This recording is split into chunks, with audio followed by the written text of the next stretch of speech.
the console, and today we're going to be showing off what would actually be considered the first time Vagabond's Quest Dungeon of Despair is actually a game. And I'm actually extraordinarily excited to show you guys everything. So I'm just going to go ahead and log in like normal. Going to go ahead and start the famous or infamous Cultist Amir dungeon. And let's go ahead and get started. The reason why I'm so excited is because the entire interface has completely changed.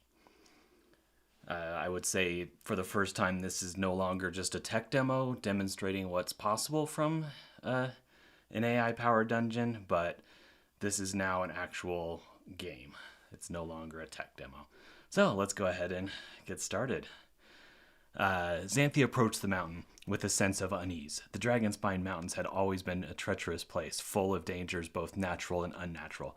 But today she had a more pressing concern. The cultists Amir had taken Princess Amelia captive and were planning to sacrifice her to appease their goddess. As an assassin and fire wizard, Xanthia was well equipped to handle the cultists. She wore leather armor that was light enough to allow him for quick movements while still offering protection. She carried both a legendary mace and legendary falchion, the former for blunt force and the latter for slashing attacks. But despite for her preparation, Xanthia's nerves were on edge. She knew that the cultists were dangerous and fanatical, and that they would stop at nothing to appease their goddess. As she approached the dungeon, carved jaggedly into the mountain, Xanthia steeled herself for the task ahead. She knew that the time was of the essence, and Princess Amelia's life hung in the balance. With a deep breath, she stepped forward into the darkness of the cultist's fortress, ready to face whatever horror lay within. And right off the bat, we have a crazed cultist we have to talk to, or fight. I'm going to go ahead and talk, just to show the new actual chat interface with the AI. It's also completely redone. Xanthia who? Many Xanthias come or gone. Do you always speak in riddles?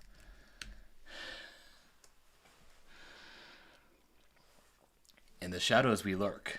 The truth we do shriek. Good times. I don't know if you guys want me to keep talking or just fight him, but let me know in the chat section, and I will endeavor to do whatever you guys say. How about you ask me a riddle so that I may pass? You'll also know that OpenAI is responding much quicker today. We don't have those same issues as we did last time. I have a heart that does not beat, a mouth that does not speak, but still I sing melodious tunes for hours. What am I? I have no idea.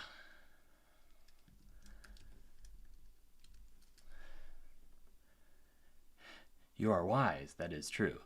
You may pass. Hi, actually let us through. So we don't actually have to fight the crazed cultist.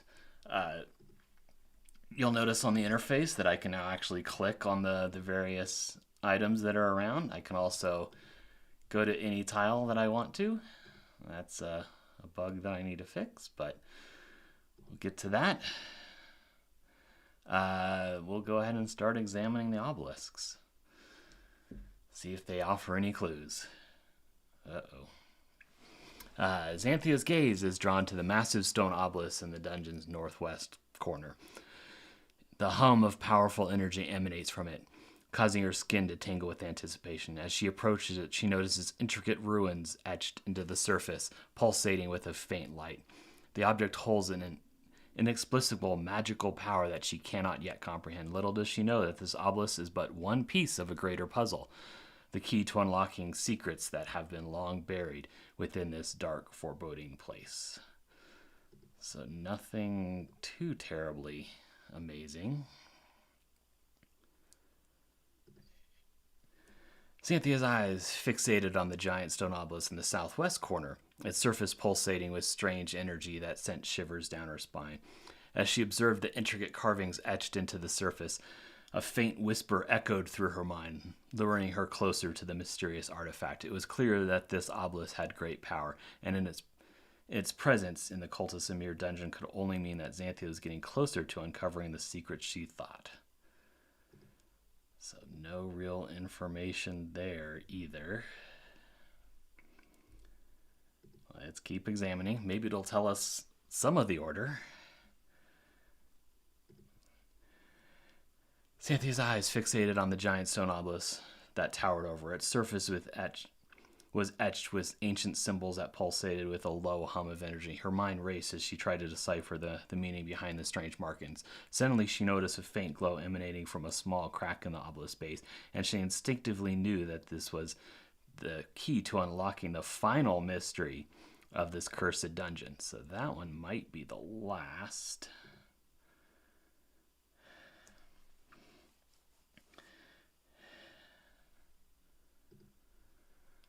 Xanthia's eyes darted into the giant stone obelisk in the dungeon's southeast corner, and she couldn't help but feel a shiver run down her spine. The obelisk radiated an eerie energy that made her skin crawl.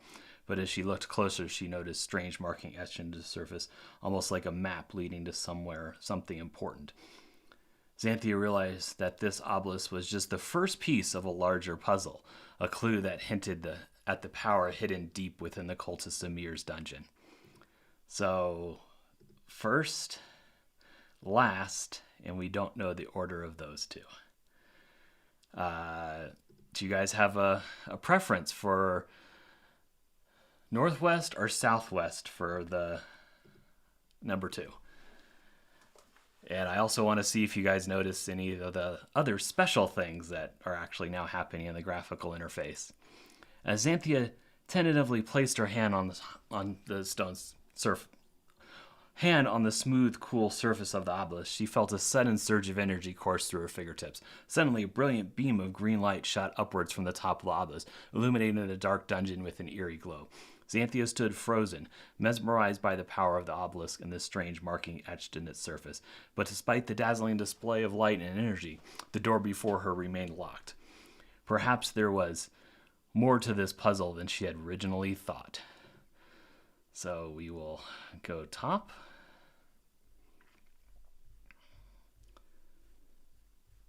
And interact. Did anyone catch what happened in the graphical interface? As Xanthia's fingers made contact with the surface of the obelisk, a wave of energy coursed through her body, causing her to gasp in surprise. Suddenly, a beam of green light shoots up from the top of the obelisk, illuminating the dungeon's dimly lit corridors. The light travels towards the door, but to Xanthia's disappointment, it doesn't unlock. She steps back, studying the obelisk and wondering what other secrets it might hold. She senses that there is more to this object than meets the eye and vows to unravel its mysteries, no matter the cost. And yes, it is indeed going green. Now we will try this one. Let's see what happens.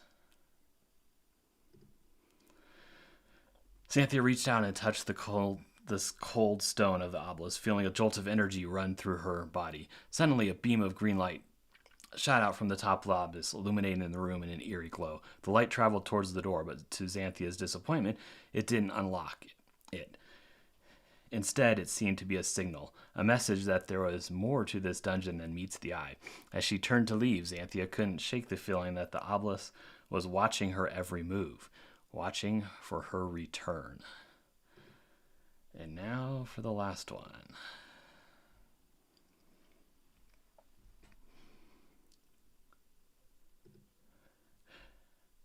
With a deep breath, Xanthia approached the giant stone obelisk in the northeast corner, her hand hovering over its surface for a moment before finally making contact. As her fingers brushed against the rough stone, she felt a sudden surge of energy course through her body, causing her to gasp in surprise.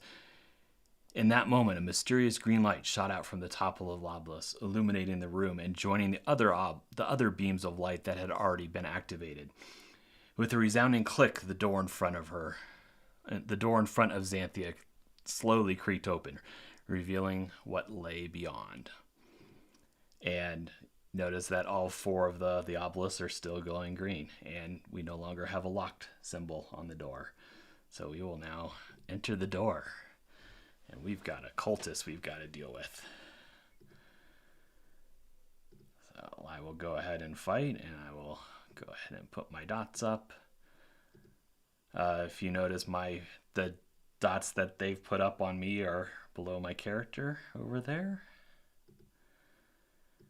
And hopefully I can win these battles. And I'm going to drink a potion. And we've got a bookcase.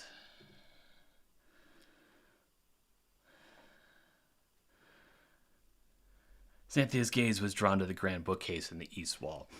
She stood silently, mesmerized by the row of leather-bound tomes that lined its shelf. Her leather armor creaked as she leaned in closer, her fingers tracing the spines of the book. Her eyes flickered with a mix of curiosity and wonder as she imagined the knowledge and secrets that lay within those pages. For a moment, she forgot about her quest and lost herself in the magic of the books. So we will go ahead and interact with the bookcase. And you guys are all quiet today. No one's commenting on how the dead body fell. Xanthia's hands moved swiftly along the bookcase, scanning each spine for any signs of a hidden key. Her eyes darted from one title to the next, searching for any clue that might reveal the key's location. She paused at a particularly old, worn book, her fingers tracing its edges as she pulled it from the shelf. As she opened it, she felt a sudden weight in her hand. And there, nestled between two pages, was a key. Relief flooded through her as she pocketed it, knowing that it would be the key to unlocking the door to the princess's cell. Wow, that's a lot of presumption there. New thing is we have dungeon inventory. We can see we've got a key that has not been used to unlock anything yet. And here's the dead cultist. We can go ahead and examine his body.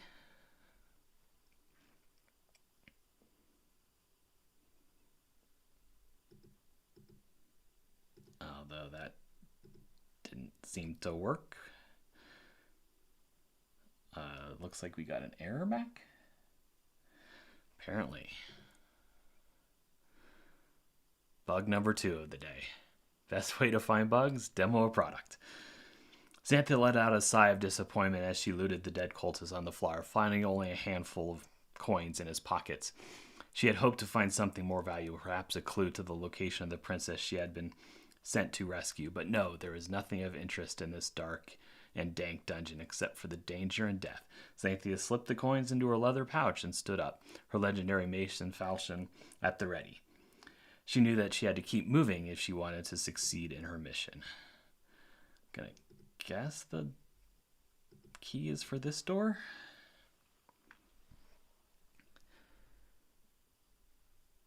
As the heavy oaken door on the north wall slowly swings open, a figure steps forward. Xanthia, dressed in leather armor, steps confidently into the room. Her presence demands attention, and one can feel the power emanating from her legendary mace and legendary falchion. Her eyes are sharp with a keen intellect, and her movement speaks of a quiet grace that would make even the most experienced assassins envious. As she surveys the room, one can see the flicker of flame dancing in her eyes, a testament to her mastery of the arcane arts as a fire wizard. So we unlocked that door. And this door we can interact with. See if it offers us a puzzle we can solve.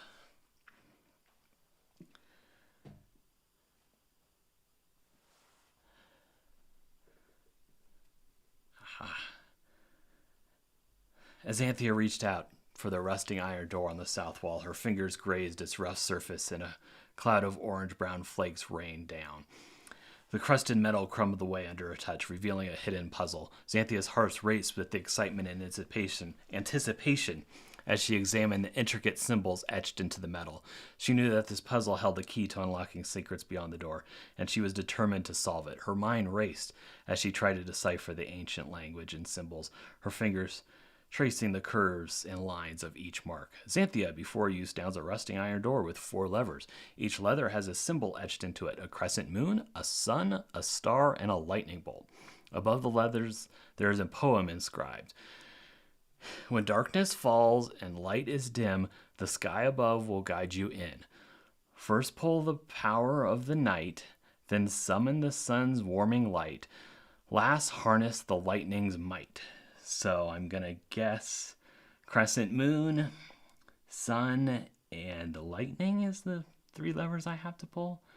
So crescent moon is first. And then sun is second. Followed by the lightning bolt is third, but that did not unlock the puzzle. So that's the first 3. That's the middle, the right 3. So this one.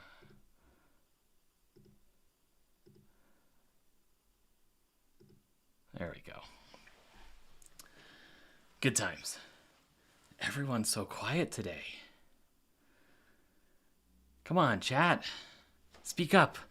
I don't think Zuko's the only one here. Xanthia approaches the rusting door with her hands trembling with anticipation as she studies the symbols etched into the levers. Carefully, she pulls the first lever, feeling a satisfying click as it locks into place. She then moves to the next lever, pulling it down and revealing the warmth of the sun. The third lever is a bit trickier as she hesitates for a moment before grasping it firmly and channeling the power of lightning through her fingertips. Finally, she pulls a fourth lever, hearing a loud click as the door unlocks, slowly creaking open. Xanthia's heart races as she steps inside, ready for whatever horrors lay ahead. So, north, south, you guys are going to make this call. Those are our options right now.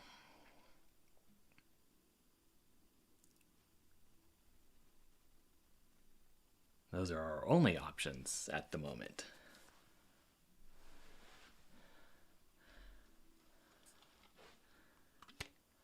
South. South we go. Ooh, chest. We will examine the chest. Xanthia's eyes were fixated on the study-worthy chest in the northwest corner. Her gaze was intense, almost as if she were trying to see beyond the surface. She studied it for a moment, taking in every inch of the chest before her. The chest seemed ordinary, just like any other chest, but Xanthia knew better. She could sense that there was something more to it than meets the eye. She took a deep breath and prepared herself for whatever lay ahead. I'm going to open it just to see. Xanthia approached the study-worthy chest and carefully examined its locks. Her fingers deftly worked the mechanism, and with a satisfying click, the chest popped open. Inside, she found a pair of rare leather pants, the supple material gleaming in the dim light of the dungeon. Xanthia's eyes widened with delight as she picked up the pants, admiring the intricate detailing and superb craftsmanship. She knew that these pants would serve her well in her journey, providing her with both protection and style. With a grin, Xanthia stowed the pants in her bag and continued on her adventure through the cultist Amir's dungeon. And I don't know why it didn't open. Another issue. Okay. South or west from here?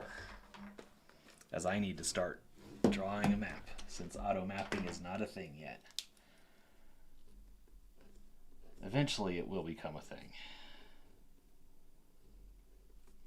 We are here, and those are the south again, says Zuko. Ooh, we've got another crazed cultist. Talk or fight? We will talk. I can't touch the brazier until we deal with the cultist. Xanthia, name rings no bells. Why are you here? I am here to save the princess. Can you tell me where she is? The princess is safe in the embrace of the Mother of Darkness. Who is the Mother of Darkness? Mir, the goddess of our cult, the one who brings the night and the darkness. I thought she brings the rains. Yes, Mir brings the rain and darkness for the crops of the underworld. Why would you need crops in the underworld? To feed the restless souls that dwell in the darkness. Maybe the solution then is to bring light to the darkness.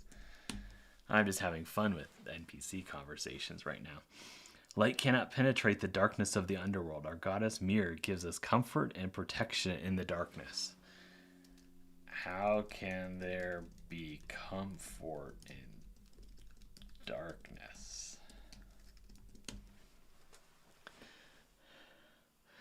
The darkness hides secrets and keeps us safe from the prying eyes of those who would seek to harm us. Well, not totally, because I seek to harm you.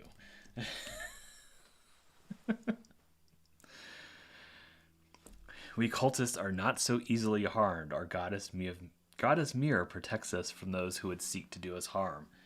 She's not protecting you right now.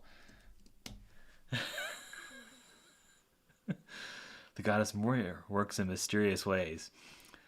Sometimes her protection is not immediately apparent, but is always there. I've had enough of this. Allow me to pass or meet or prepare to meet your goddess.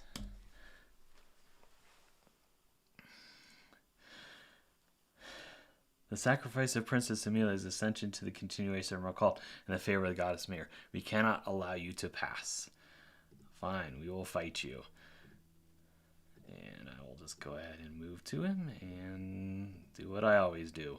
Put up my dots and hope for the best. And you are done, good sir. And we will just loot you.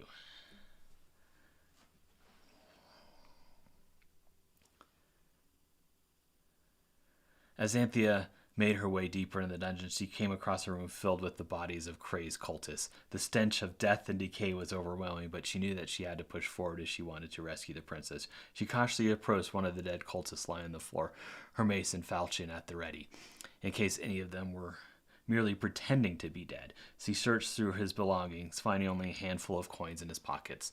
Disappointed but not surprised, Xanthia pocketed the coins and moved on, knowing that every little bit would help her in her fight against the cultists of Mir. Okay, we're going to have east or west choices here. I'm going to go ahead and unlock the door. Because, puzzles are fun.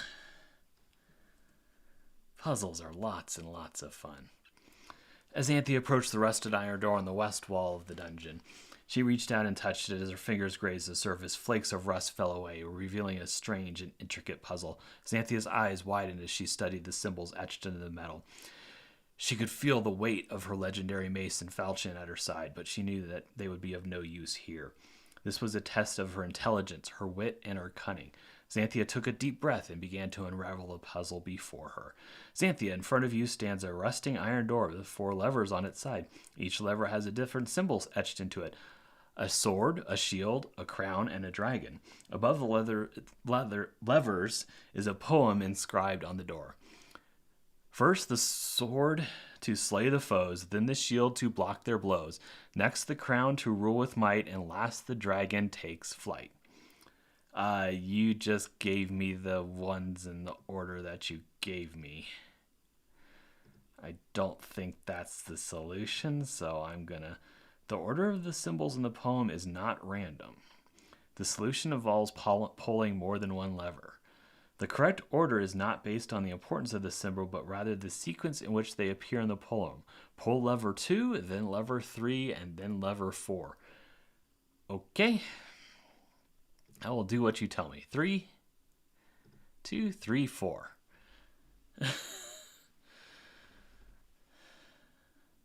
The hints worked.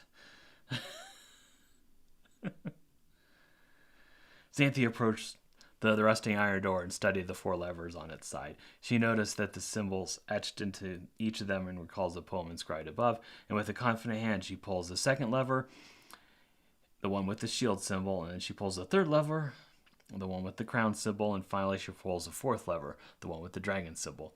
As she hears a loud click, Xanthia steps back and watches the door slowly swing open, revealing what lies beyond. She readies her legendary weapons for whatever dangers may await her inside. Guess the sword was skipped. Yep, it was. So, east-west. Oh, I guess we have a brazier. Do we want to interact with it? I'm not even going to ask. Because I know Zuko's here and she's going to kick over every brazier. Xanthia approached the golden brazier with a sense of apprehension, her leather-clad fingers cautiously reaching out to touch the scorching metal. The flames within it were intense, casting a warm glow upon her face and highlighting the beads of sweat that had formed on her forehead. She closed her eyes, inhaled deeply, and feeling the pulse of heat through her veins. As an assassin and fire wizard, she was no stranger to flames, but there was something different about this brazier. It seemed to hold a power that was both ancient and powerful, and Xanthia couldn't help but wonder what kind of magic it held. All right. East-west.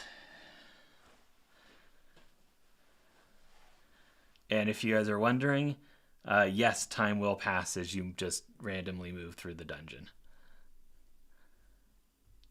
So if I just spend time here walking around, time will move forward.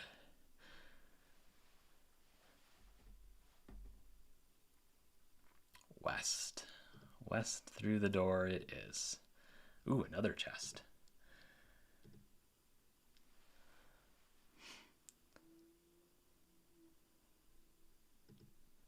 Oh, we got a second key. That's why that one was broken.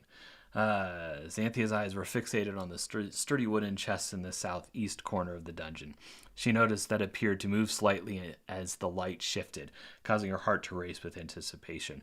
Her leather-clad fingers tightened around her legendary mace and falcon, ready to defend herself if necessary. As an assassin and fire wizard, she had encountered many dangers in her travels, but this chest held a mystery that she couldn't resist. She knew that she had to investigate what lay ahead. I guess she wants to open it, so I will open it.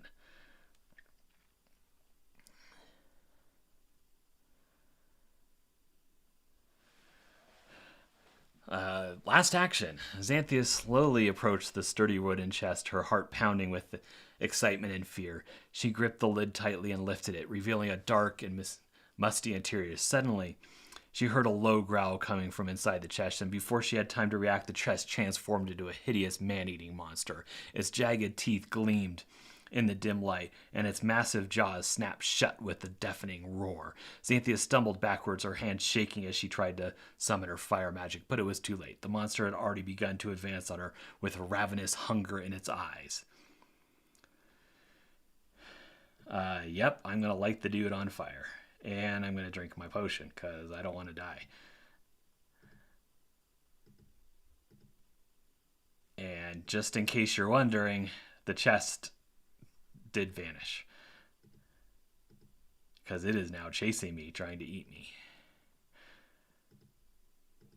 And I just learned to move. We will loot the chest.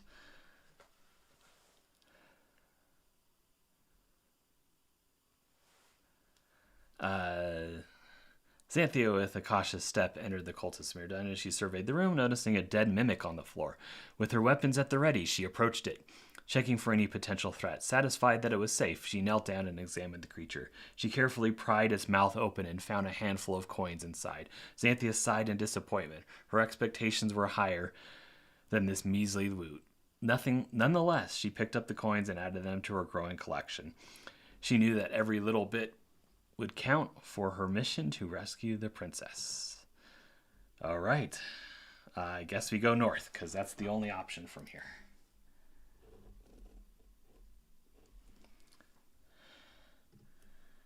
Ooh, we've got a mirror and east-west.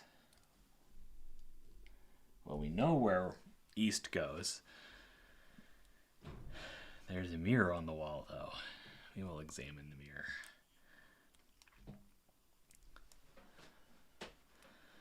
Xanthia approached the ornate oval mirror on the north wall, admiring the intricate silver border that highlighted the beauty of the reflective surface. She stared at her reflection with a stern expression, examining her leather armor and the weapons she carried with her. She was proud of her legendary mace and legendary falchion, which were both gifts from her mentor. In her eyes, she saw determination, focus, and confidence, quality that would be essential for her upcoming mission to rescue the princess. I will go ahead and interact and see if this is actually a porthole or just a mirror. Nope, it's a portal. Xanthia reached out to touch the silver border of the ornate mirror, her fingers brushing lightly against the cool surface. Suddenly, she feels a strange energy ripple through the fingertips and spreads throughout her body. The mirror transforms before her eyes, no longer showing her reflection, but revealing a different room in the dungeon. She can see a group of cultists gathered around an altar, chanting in unison to appease their goddess. Xanthia can feel her heart pounding in her chest as she realizes the power that this mirror possesses. With a deep breath, she steps through the portal, ready to face whatever dangers lie ahead. Okay, I'm not going to step through the portal unless you guys tell me to. Otherwise, I will head west.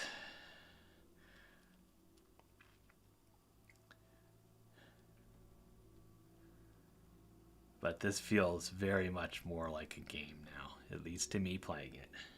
Hopefully it does to you guys watching it. You want me to step through? Really? Okay. But that means it goes where I don't know, and I'm just going to keep my map going. Ooh, shadow hounds. And a tapestry. And a brazier. We can go north only. But first we have shadow hounds to deal with. Light them on fire. That's what I always say.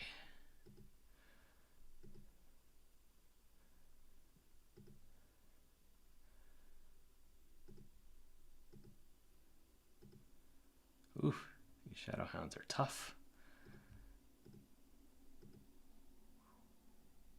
Okay, I think you're the only one left alive. Yep. Alright, we will loot the shadow hounds.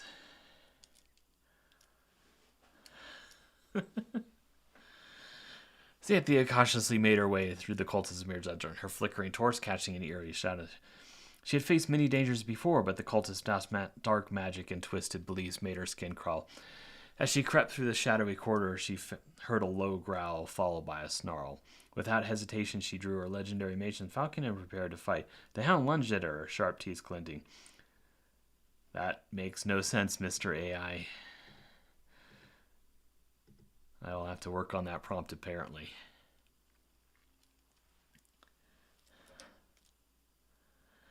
As Xanthia stepped over the lifeless body of the Shadowhound, she felt a pang of sadness in her heart for the poor creature. But this was no time for remorse. She needed to gather as much loot as she could to aid her on her quest to rescue the princess. The hound's body laid sprawl on the dungeon floor. As she approached it, she noticed a glint of metal. She bent down to investigate and found a handful of coins scattered nearby. Xanthia's eyes gleamed with excitement as she picked up the coins, knowing that every little bit helped on her journey. I'm guessing to touch the brazier first before the bookcase or the tapestry. Xanthia cautiously moved towards the motion of the shadow hound laying on the dungeon floor. She approached it with her legendary weapons drawn and scans the area for signs of danger. Satisfied that it was safe, she checks the creature's body for any loot. Her eyes widen when she finds a handful of coins in its mouth. She takes the coins and adds them to her pouch. Xanthia knows that it's not much of a reward, but she takes what she can get. She moves on, wary of any other creatures that might be lurking in the shadows. Okay, we'll just interact with the brazier first. Apparently there are not enough dead shadow hounds for you.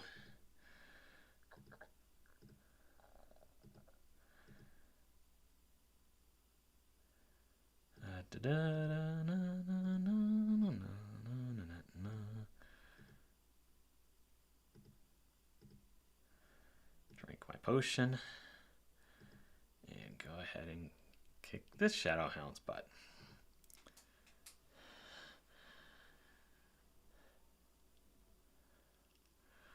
Xanthia looked around cautiously, her eyes scanning the room for any signs of danger. The air was thick with the stench of death and decay. Yeah, because there's 4 dead shadow hounds here now. And she could hear the faint whispers of the cultists in the distance. She spotted a dead shadow hound laying motionless on the floor, its lifeless eyes staring back at her. Without hesitation, she approached the creature and began to rummage through its belongings. She only found a handful of coins, but that was better than nothing. With a sigh of disappointment, she moved on, knowing that she had to stay focused if she wanted to rescue the princess and make it out alive. All right, bookcase time. Xanthia's eyes, covered by the hood of her leather armor, briefly glanced at the grand bookcase on the west wall. Her attention was momentarily distracted from her mission as she marvels at the collection of ancient tomes and scrolls that line the shelves. She can't help but wonder what secrets and knowledge are contained within those pages. As quickly as her curiosity rose, she refocused on her task and continues on her way through the dungeon. Apparently you don't want me to interact with the bookcase, but I'm going to anyway.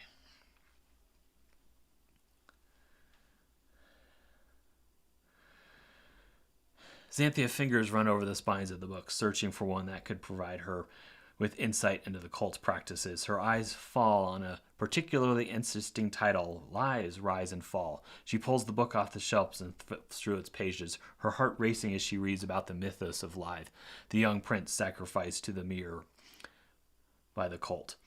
She learns of his rebirth in the underworld and his passionate but tumultuous relationship with Mir. Xanthi realizes this book could be the key to understanding the cult's beliefs and actions. She tucks it away in her pack and continues on her mission. And if we go to our inventory, we now have a book, The Rise and Fall. The mythos of Lithe is a story of a young prince sacrificed to the goddess of the underworld, Mir, by the cult seeking her favor. After his death, Lithe was reborn as a powerful king in the underworld and developed a passionate but tumultuous relationship with Mir, leading to his death and the birth of their children. And I'm not going to read the entire book here, but if you guys want to pause and read, you certainly can yourself.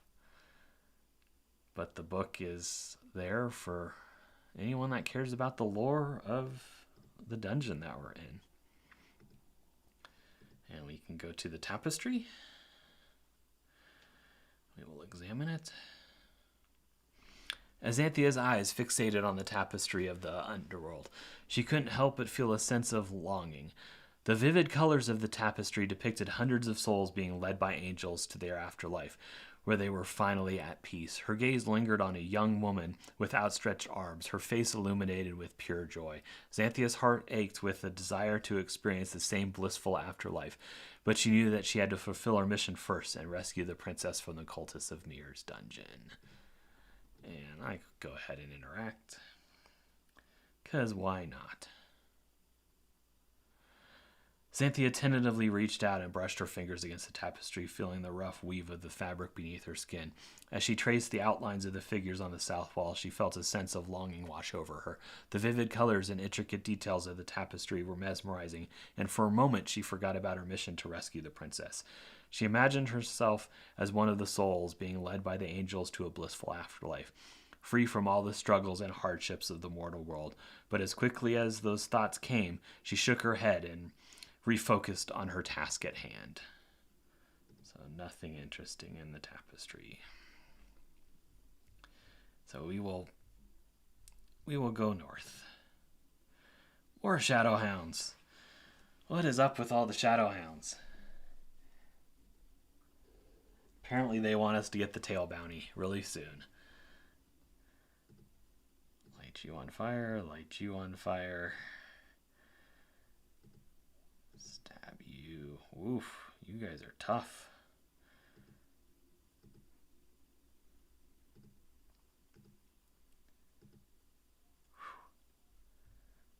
Okay, I'm gonna win. Whew. And I leveled up to 5.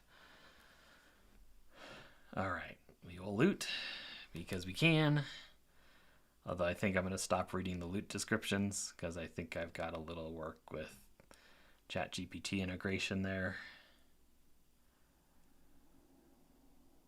But we will get all the loots.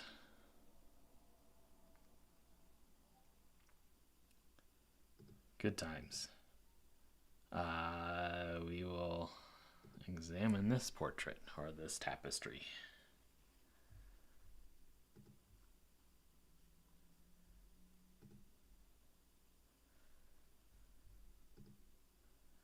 Xanthia's eyes were drawn to the tapestry on the east wall, where a peaceful scene of people transitioning into the afterworld was depicted. She studied the detailed embroidery, admiring the skill and artistry that had captured every nuance of the soul's journey. As she gazed at the tapestry, her face softened as her mind drifted to the thoughts of her own mortality. She shook her head and banished the morbid thoughts and refocused on her mission to rescue the princess. All right, we'll go ahead and see if we find another book.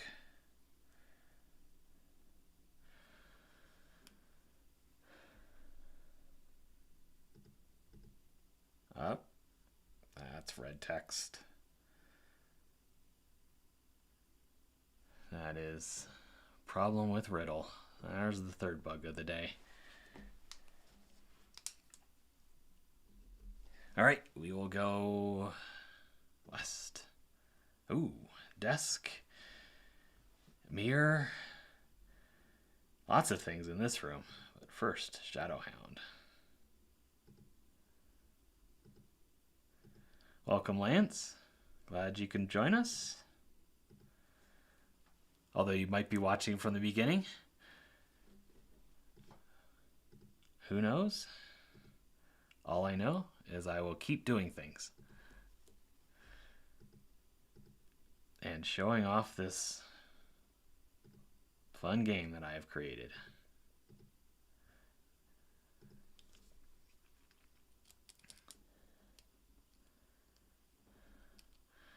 Well, welcome. Glad you're watching live. Welcome to the revamped UI that has turned this into an actual game. With a whole bunch of red in the console. Xanthia's eyes fixated on the sturdy wooden chest in the southeast corner. Her gaze was intense, and she studied it carefully, trying to determine if there were any traps or hidden compartments. She could sense a strange energy emanating from the chest, but couldn't quite place its source. Despite its unusual appearance, Xanthia knew that this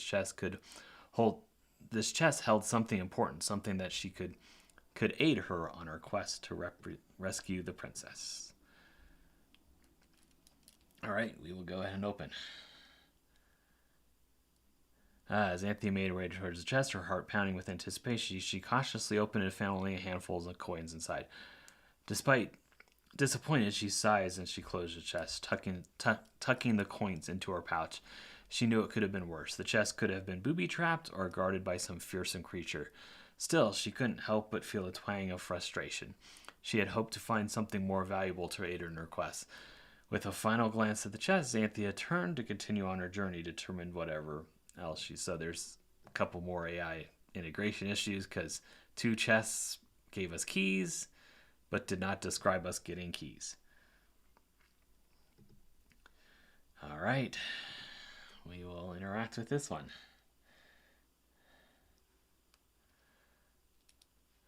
Xanthia's eyes scanned the grand bookcase on the north wall of the dungeon, searching intently for any clue that might aid her in her quest. She took note of the ancient tomes and mysterious potions lining the shelves, but nothing piqued her interest. She brushed her fingers along the spines of the book, feeling their cracked leather and tattered pages. Despite her efforts, nothing seemed to stand out as useful or relevant. With a heavy sigh, she stepped away from the bookcase, disappointed but undeterred. The princess was still out there somewhere, and Xanthia would not rest until she was found.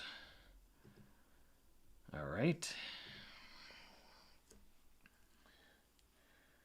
You're probably right. I should probably drink a potion. Xanthia approached the ornate desk in the northeast corner of the room, her eyes scanning the surface for any sign of valuable information. The chair behind it was equally as grandiose. With intricate designs carved into the wood, she pulled open each of the drawers with caution, hoping to find something of use in her quest to rescue the princess. However, her search yielded nothing of interest. Frustration etched onto her face as she closed the last drawer with a sigh.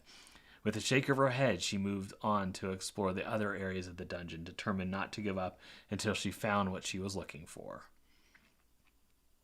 2 nothings. And this is the 3 doors. So we have found the 3 doors, which is a good thing. That is, the princess lies behind the 3 doors, but we have not found anything else yet.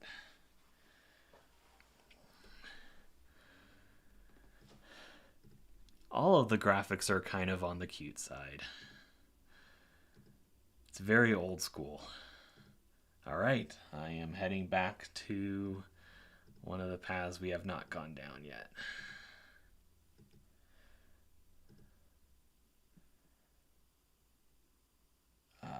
This way.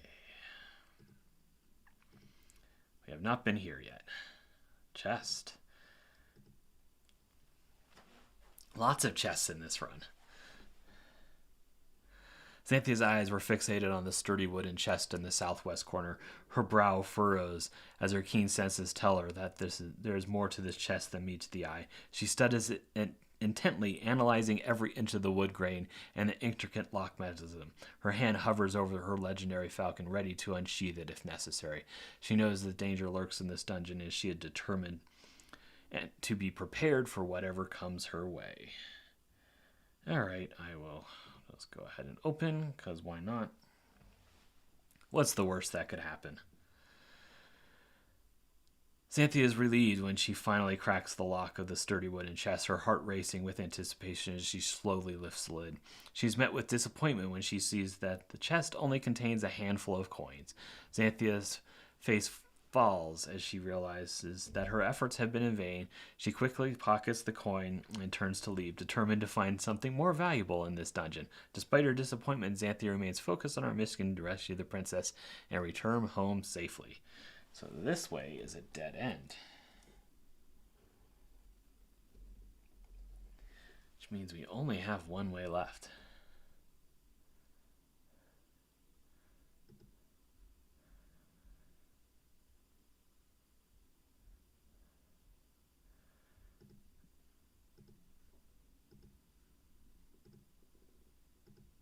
All right, through the wooden door we go. Ooh. Victory. Shadowhounds.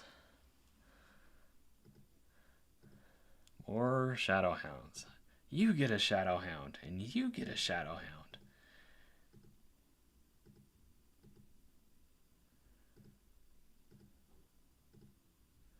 Drink a potion. I think potions are new since I've been live publicly.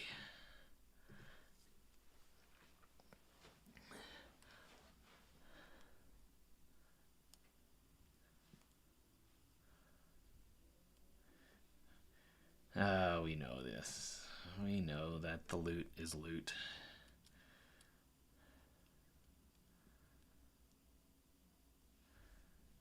This is a long one, though. Xanthia cautiously approaches the lifeless body of the Shadowhound, her eyes scanning the surrounding area for any signs of danger. She knelt down and searched the creature's body.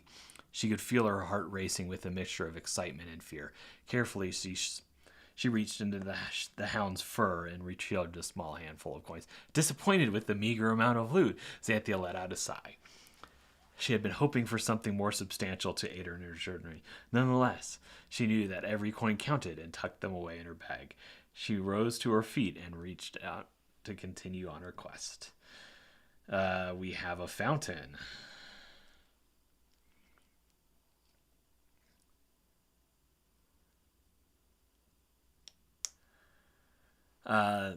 Yes, the potions are very, very strong, although they vary in strength.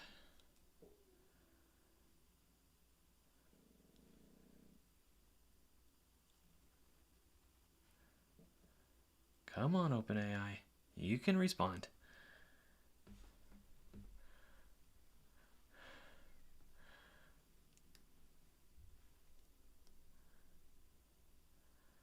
Uh, Potion effectiveness is static, except when the potion is generated.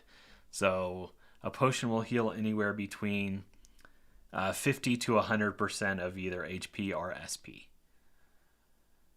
But it will always restore that percentage once the item has been generated. Apparently, I shouldn't have said this run was going to go smoothly because OpenAI is taking a while to respond to this time. But that just gives me time to answer questions and catch up with chat.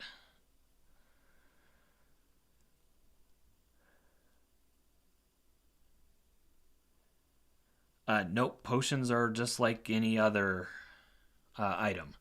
The Like your weapons or anything, they get generated when they're created, and that is that item. I don't think it's your bad karma, Lance. I have a feeling that I just happened to hit an error rate. Potions will automatically appear in the general store with moderate frequency.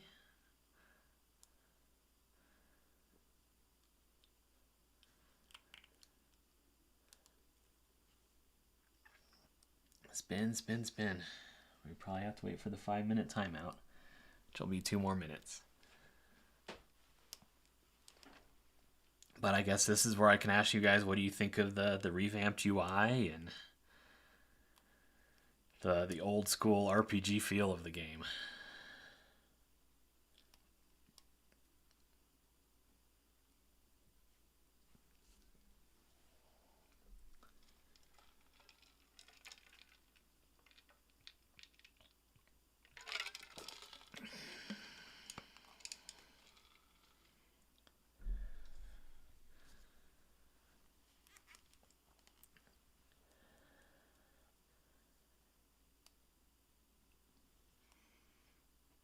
Apparently this fountain really is cursed.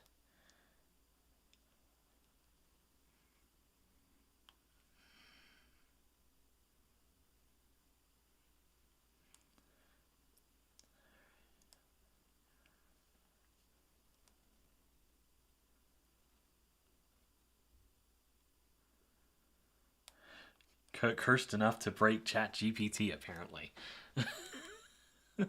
We've got about another minute on the timeout. But yeah, it's doing the UI rework actually ended up being a lot more work than I was expecting, but been pushing hard this past week to get it done. For all the patrons that were there on the live stream last Wednesday, quite the difference because none of this UI was done then. So it's been quite the adventure. Quite the adventure. But very, very happy with how it's turned out, and hoping that this gets a lot of people excited because I know I am, and I believe that I'm on task, or I'm on pace to get this to patrons' hands next Wednesday. So if you're not a patron and you'd like access, link to my Patreon is in the description below. Although I think most of everyone here right now is also a patron. So thank you guys for your support. And thank you for watching the live stream as it goes on. About an hour in now, which is really cool. But OpenAI is struggling right now. What kind of clothing slog are you on right now, Lance?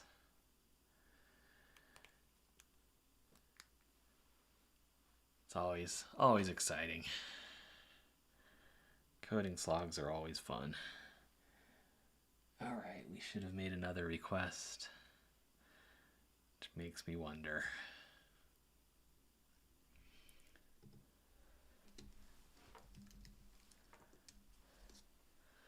It says everything is working normally.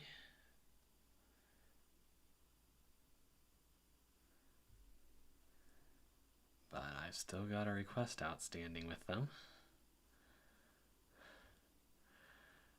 20,000 page requirements, Ja? Whew. That sounds like a nightmare. 'Cause I don't even think this game is even 100 pages of documentation other than all of the lore of the world.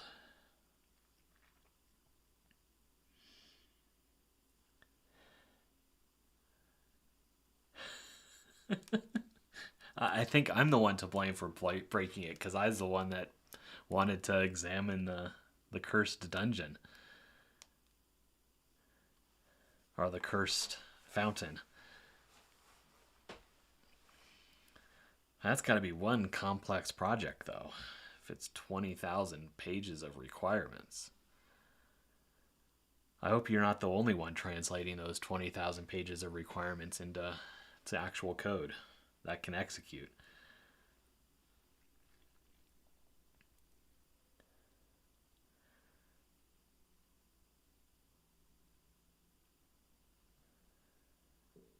Well, looks like we're going to have a second time out here.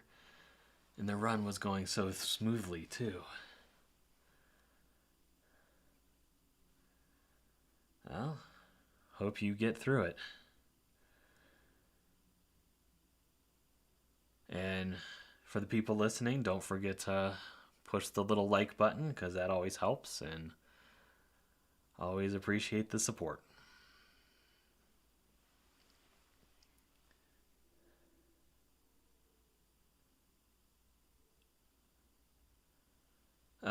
None of this is active yet, Sneaker. It's all just on my local machine until I deploy it.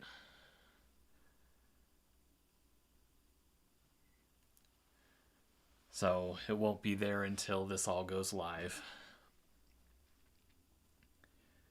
Which, again, I think is going to be Wednesday, probably afternoon, in preparation for the live stream launch party on Wednesday for patrons.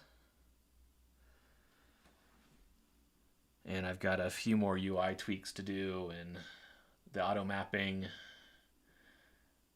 doing the color highlighting, and some other few more small little things, but nothing too major. Which will be good. It'll be very, very good. And the red is looking great right now. But that's because riddles were broken. Need to figure that one out too. Good times. Always something. It is always the little things. It's taking something from good to great. Good to great is always the hardest part. But it's the great things that will make people want to play the game. And I've got a few more AI integrations to worry about. Well, we're approaching 10 minutes on the request.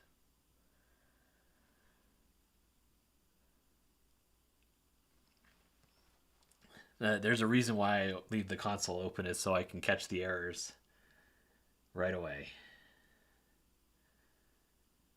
And I think I know what the problem is. I think I didn't provide a prop that's needed for riddles. But I will work that out. If this takes 15 minutes, I can actually show you guys the saving functionality.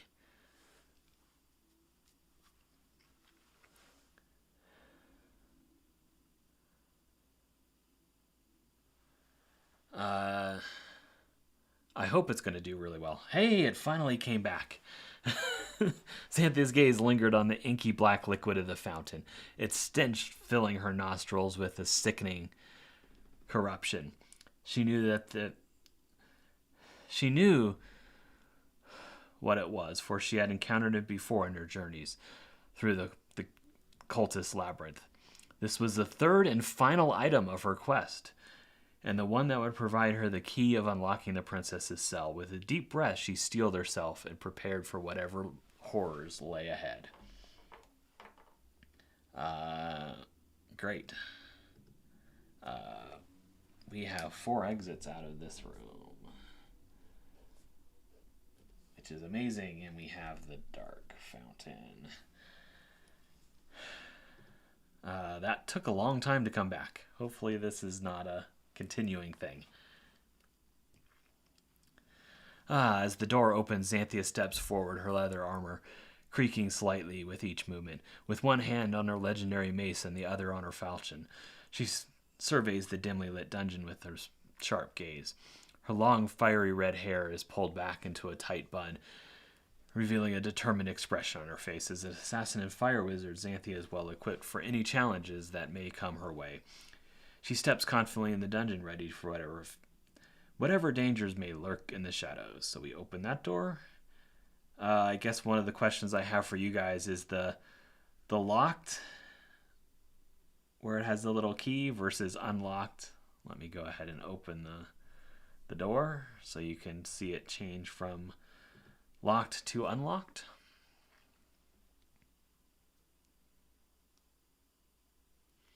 As Xanthia steps through the heavy oaken door on the north wall, her presence is felt immediately.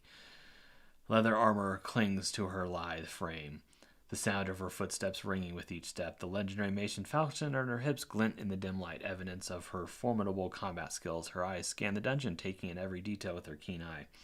With while her fingers twitch with magic, ready to unleash legendary flames upon any who dare challenge her. The assassin and fire wizard is a force to be reckoned with, determined to complete her mission and rescue the princess from the evils of... So you can see it's no longer locked.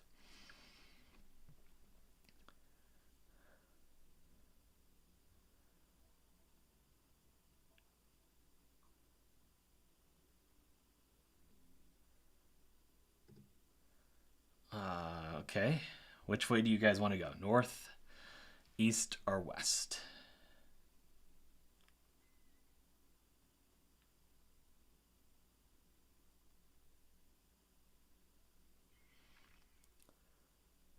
Do. Or should I pick? Eeny, meeny, miny, mo. Eeny, meeny, miny. All right. East it is.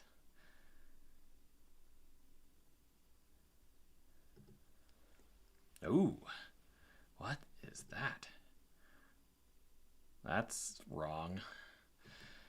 Alright, we got a crazed cultist. I'm just going to fight him directly because we've already talked to him twice.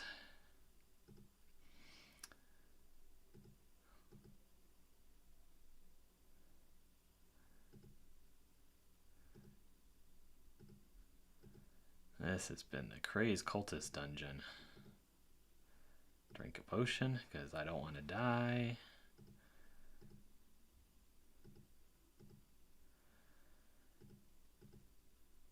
Loot the body. And east was for the win. Xanthia cautiously approached the lifeless body of the crazed cultist lying on the dungeon floor. She knew that these fanatics were dangerous, and their devotion to their deity made them even more unpredictable. But she needed to find anything that could help her rescue the princess. She quickly searched the body, finding only a handful of coins in a small pouch. Disappointed but not surprised, she pocketed the meager loot and prepared to continue her search. She knew that every moment counted, and she couldn't let herself get distracted by the temptation of looting every corpse she came across. I don't know why. I guess I do know why. I think I overwrote it. This is supposed to be the fountain. Apparently I overwrote the image. This is the pure fountain.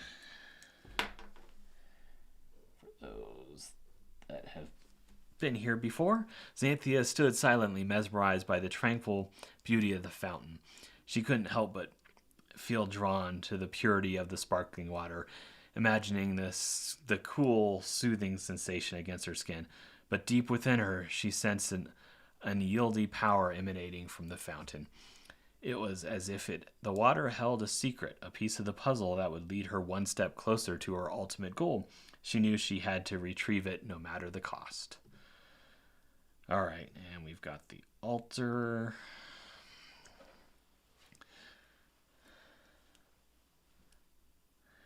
Xanthia's eyes fixated on the granite altar as she stepped cautiously into the dimly lit dungeon. The flickering candles atop it cast an eerie shadows across the wall, but it was the shallow basin within the altar that caught her attention. The dried blood within it was a clear indication of the cultist's dark rituals. She knew that this was only the beginning, a mere hint of the horrors that she would face in her quest. But as she looked closer, she noticed faint etchings on the edge of the basin, hinting at a deeper meaning to its existence. And there's no way out of this room. Cool. I'm going to go ahead and interact because it's cool. And yes, fountain and altar in the same room. Xanthia hesitated for a moment, her hand hovering over the granite altar, the candles flickering ominously, casting a red hue across the room. She knew that touching the altar could mean certain death, but she also knew that it was her only hope in uncovering the truth behind the cultist's dark rituals. Steeling herself, she reached out and touched the smooth surface of the altar. To her surprise, what appeared to be dried blood was actually a drop of blood, fresh and warm. She rubbed it off, only to see a new drop form in its place. Xanthia's heart raced as she realized that this was only the beginning of the horrors she would face in her quest to save the princess. So we have the good fountain and the altar here. All right. I will keep exploring the dungeon since we have time. Maybe we'll get Mir to appear. Because then I could actually update the thumbnail and say, Mir makes an appearance. And nothing in this room.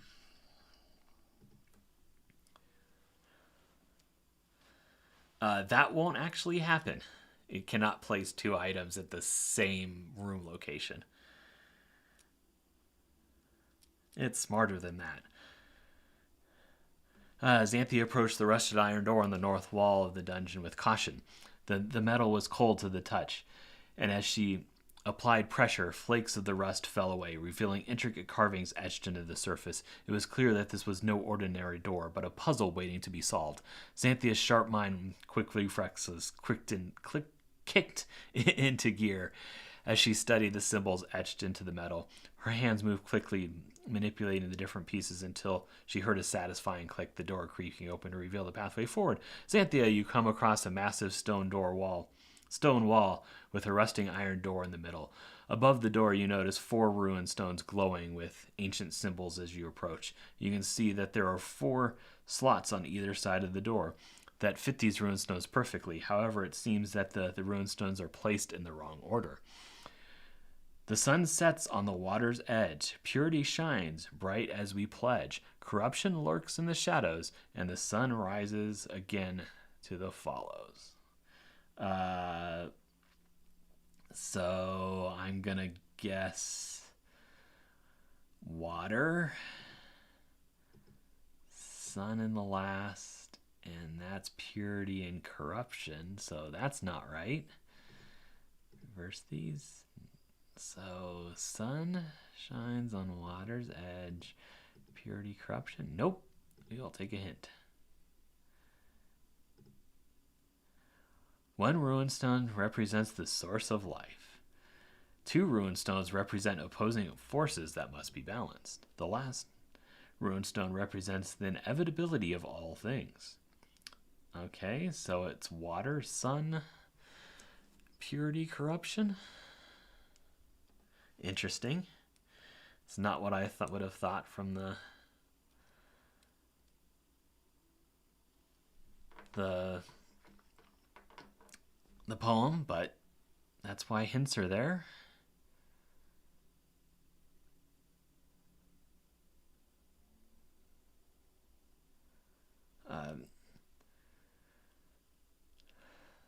The greater story isn't actually in place yet.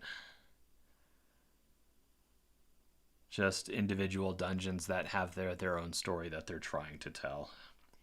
Xanthia carefully manipulated the runestones, studying the poems and hints before placing them into their corresponding slots. As each runestone slots into its place with a satisfying click, the rust on the iron door begins to fall away, revealing intricate carvings of the Naga goddess Mir. With one twist of the last runestone, the door unlocks in a loud click and slowly begins to swing open. Xanthia readies her legendary Mason Falcon, noting that dangers lay ahead within the cultist's dungeon. She steps forward into the unknown, determined to rescue the princess and fulfill her mission for Queen Yamtalia. And the door is now open. So we will go through that door, because we can. Another crazed cultist. What is up with the crazed cultist today? We will move to you. And then set you on fire. Oh, low health. Glad I noticed.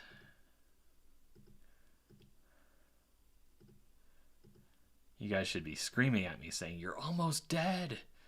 You're almost dead." We can loot his body.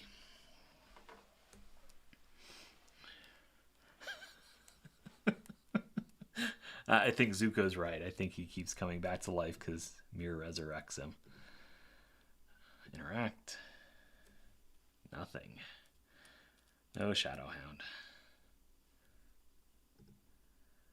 And we will interact here.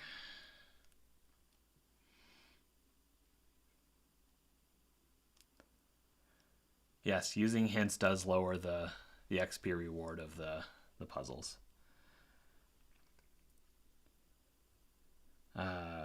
Here goes Pete. Collection of the snow. She carefully perused the spines of the bookshelf for a book that might shed some light on the cultist. Her leather-clad fingers brushed against the spines. Particularly interesting lies, rise, and fall. We found a second copy of the same book. Oh, we now have 2 copies. Anyone want the second copy? I need to implement book trading. I'm going to go ahead and drink a pot. And we will examine the portrait.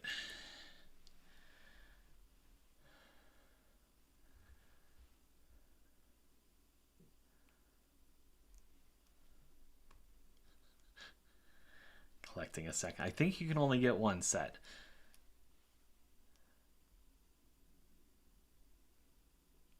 Maybe not. Who knows? Collect 40 complete sets of the Cultist Amir's books and get a special reward. And apparently we're in Timeoutville again.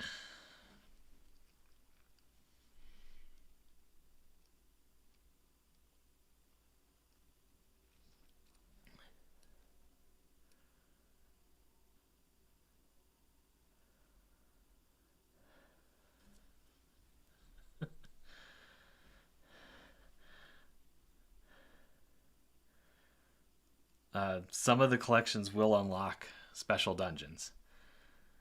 That much will be true. As far as rotating the portrait, I might be able to actually implement that.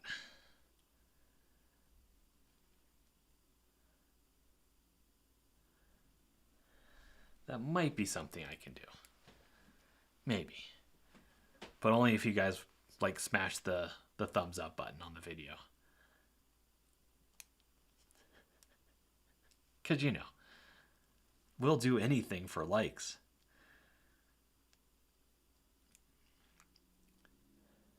Well, maybe not anything.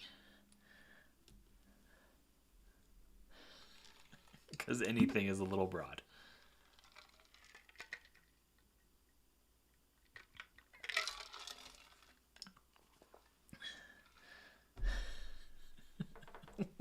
No, not anything.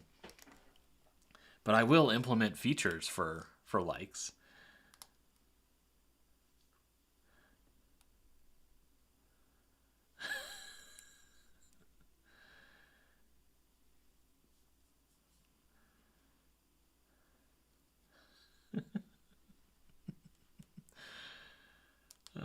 Good times.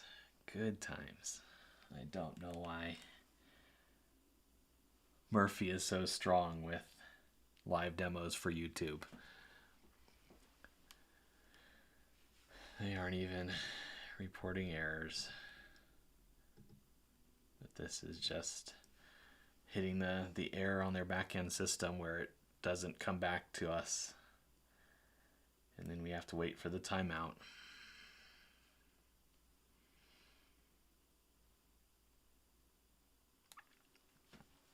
I'm pretty sure Murphy is way stronger than Mir. And I apparently did not sacrifice enough chickens to keep Murphy at bay.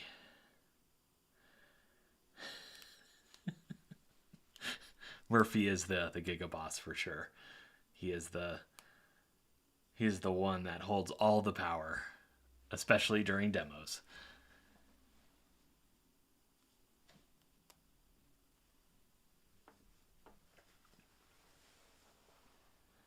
Especially during demos. But this room is no exits.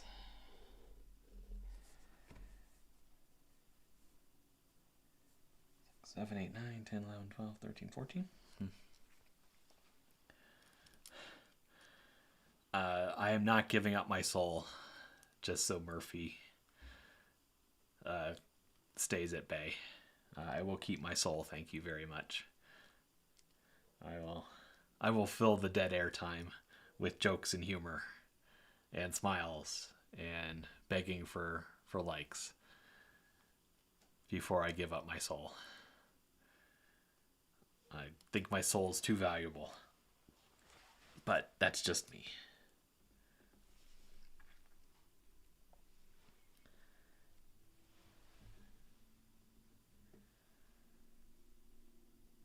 Should be hitting the first 5-minute timeout here.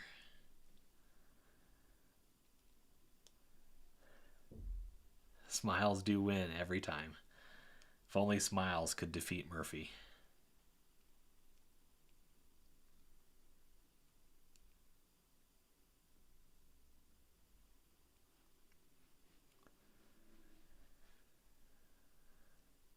Maybe somebody should add that to AI.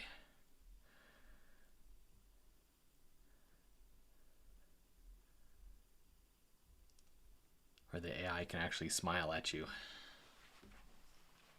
Hey, finally. Xanthia stares into the portrait of Mira with a mix of fear and awe. The goddess's scaled skin glimmers in the flickering torchlight, and her red eyes seem to follow the young adventurer's every move. Despite her intimidating presence, Xanthia can't help but feel drawn to the powerful Naga.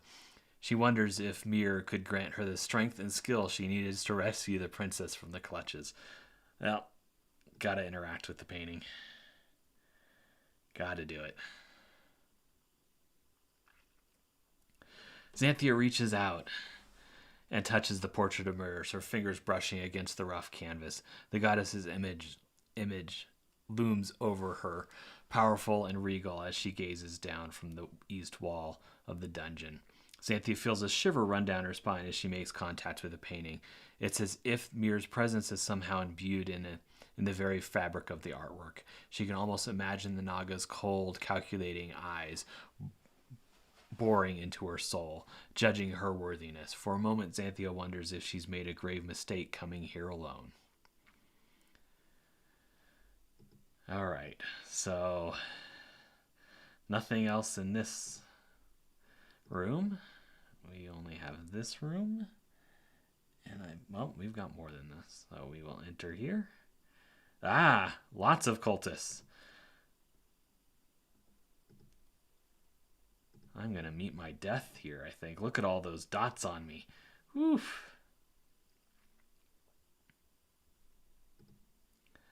Please don't die. Please don't die. Please don't die. I have my potion available at least. Okay. Whew. It's a lot of dots. A lot of dots. Phew.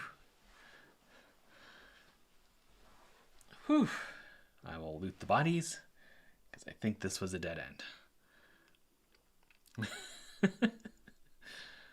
Loot a body. Loot a body. So this is a dead end as well.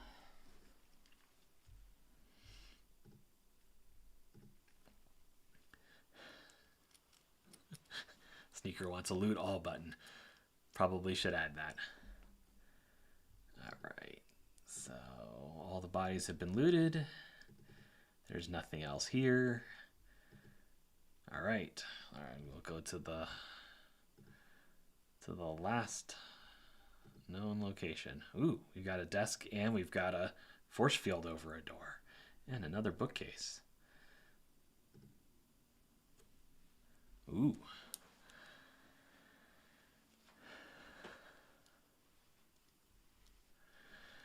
I probably should add both an auto loot and a loot all option. Xanthia carefully scans the grand bookcase on the south wall, her fingers tracing over the spines of each book. She pauses when her hand brushes against a familiar leather binding, one that she's seen in the Queen's library back in the castle. However, her eyes catch a glimpse of a book titled Argoth, Lights Hope. The book looks interesting as she pulls it out and flips through the pages. Her eyes widen as she reads about Argoth, the firstborn twin of Mir and King Lythe. She reads about how he became a symbol of hope and kindness, worshipped as a god. Xanthia tucks the book under her arm, knowing that this information may be valuable later. So we've got a second book. Argoth's Lights Hope. The mythos of Argoth tells the story of being born from the love between the Naga goddess Mir and the human king Lythe. Argoth, the firstborn twin, was a being of purity and goodness whose purpose was to guide souls to the afterlife. But he left the underworld and became a symbol of hope and kindness, worshipped as a god. And once again, I'm not going to read the book here, but for people that want to pause and read about Argoth, you can go ahead and do so. We'll go ahead and interact with the desk because we can.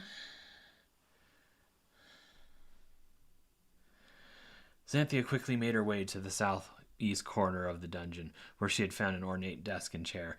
The desk was covered in old scrolls of books, but she knew that finding the right one could make all the difference. With her legendary mace and falchion at the ready, she began rummaging through the papers, hoping to find something of use. However, after several minutes, she realized that there was nothing of interest on the desk.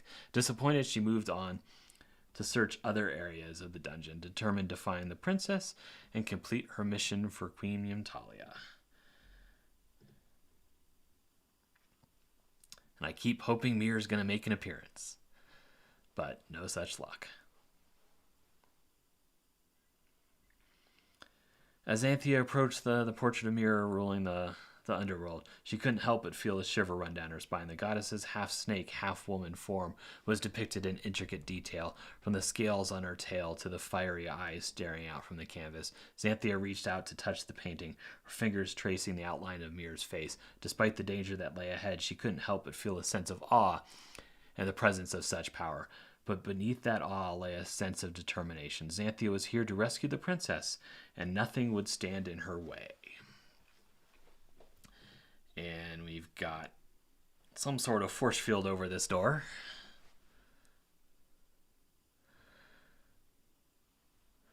Xanthia's eyes focused intently on the locked archway, her mind whirling with possibilities. The magical force field blocking the passage was a challenge she had yet to encounter. The inscription above the door only added to her confusion as she tried to decipher the meaning. She studied the sundial, noting the missing numbers, wondering if they held any significance. Her fingers twitched with excitement, eager to uncover the secrets that lay beyond the barrier before her. Well, I'm going to go ahead and wait, and barrier is down, and we will see what's through this door. Another crazed cultist, of course. Oh, good times. Good times. I think there's people that haven't seen a conversation in here now, so we will go ahead and have a fun conversation. Xanthia, like a moth to a flame, you come closer to the dark. Why have you come?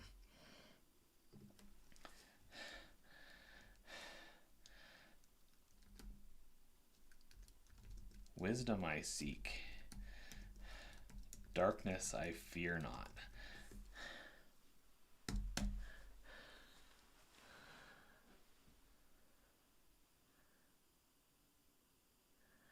Now I'm just really tempting the...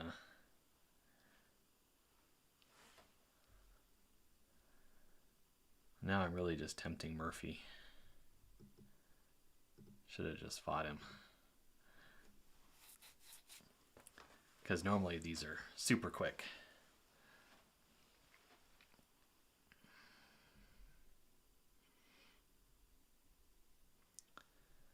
But not now.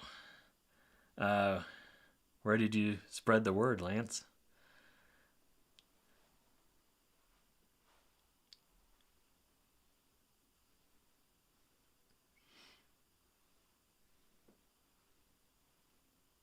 Oh, bad.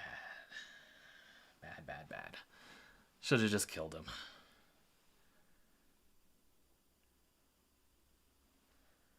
Well, thanks for the spreading the word. Hopefully this is gonna start growing in popularity and get a whole bunch more people interested. But I also think I need to release the game to really take off. But that's coming. Like I said, patrons should have access to it on Wednesday in a week. And then all the feedback and all of the bugs. And then it'll get in hands of all alpha testers. I would want to say 2 weeks from now, but I think it's going to be longer than that.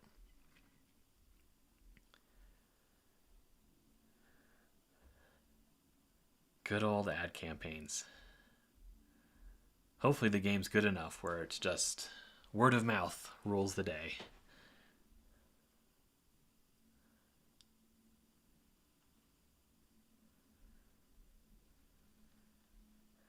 There's no falling back on anything scripted, because there is nothing scripted, and there's not even the mechanism to do that. I need to actually look at some of the models that are not ChatGPT that I could control and run on small GPU cluster. That way I have control over it being up and down.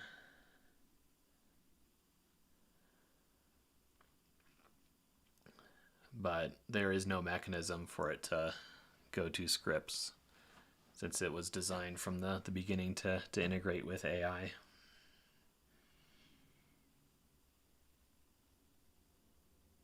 But like I said, I think there are other models that I could integrate with that are making strides that can possibly be run reasonably for the size that I currently am. Although, if this grows crazy, you never know. Then maybe I can actually run even larger models.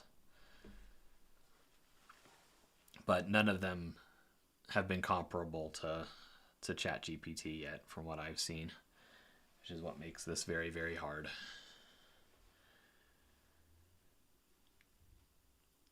But when you're sitting here doing this, it makes you wonder, like, what would happen to my player base if they encountered this?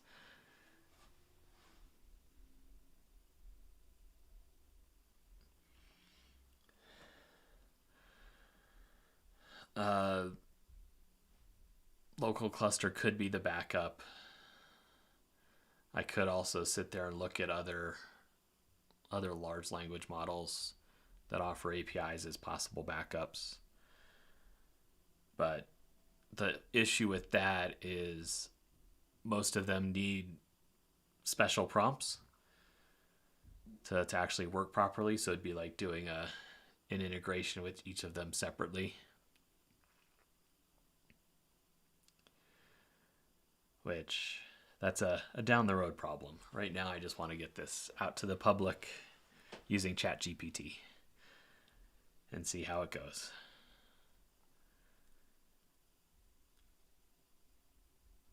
Hopefully as they grow as a company, they'll be able to get some of their issues worked out. And it's also, if I start making enough requests, I can hopefully get on their more reliable systems like Microsoft, though I don't ever think I'll get to Microsoft size.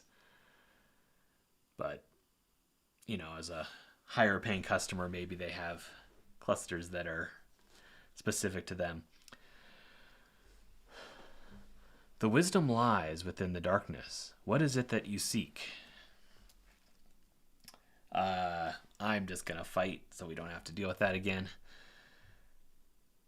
Because I just want to get through this. And there's the same bug is up where it thinks we can still interact with him. But we will do our best to get him dead, and then it'll stop. Drink a potion. And I keep forgetting to show you guys the tool tip on the potions. So I will do that when they're off cooldown. Loot.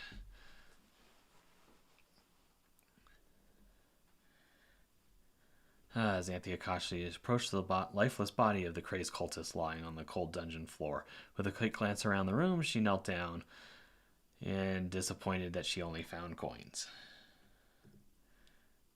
Interact.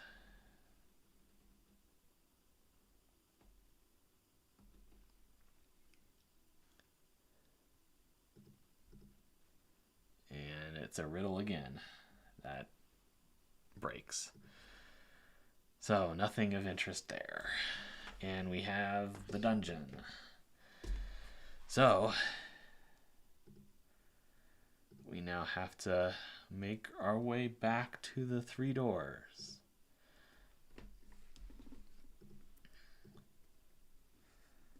Do do do do. Do do do do. Do do do do.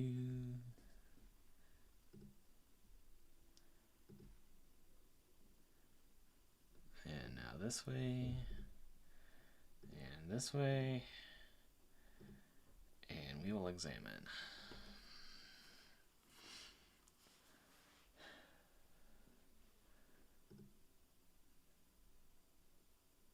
And now we will, which one do you guys want me to touch?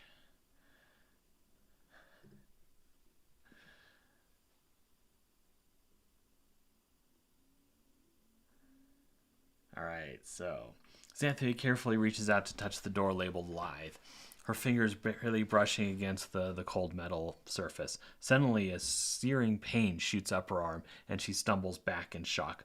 Looking down, she sees their hand bleeding.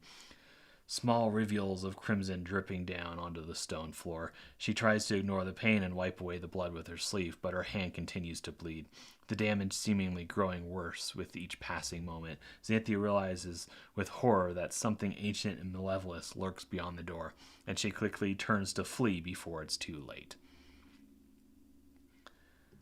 So we now have a debuff, and we need to get to the proper fountain. Or the proper item, where I will navigate this dungeon like a boss.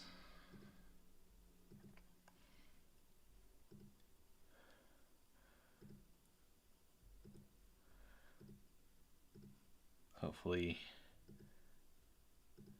and we will touch the blood altar with the bleeding hand.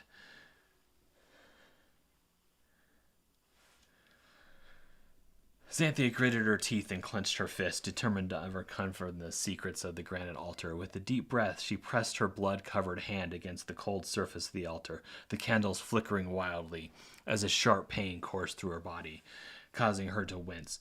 Suddenly, she felt the blood leaving her hand and flowing down into the altar towards the shallow basin, filling it to the brim. She gasped as she realized that this was no ordinary basin. It was a receptacle for blood, a sacrifice to the Naga goddess. Xanthia knew that she had made herself a target of the cultists, but she also knew that she was one step closer to saving the princess. And I'm going to drink a pot before heading back.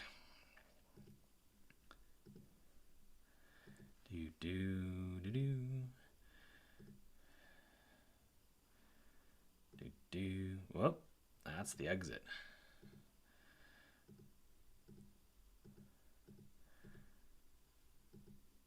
This is the way.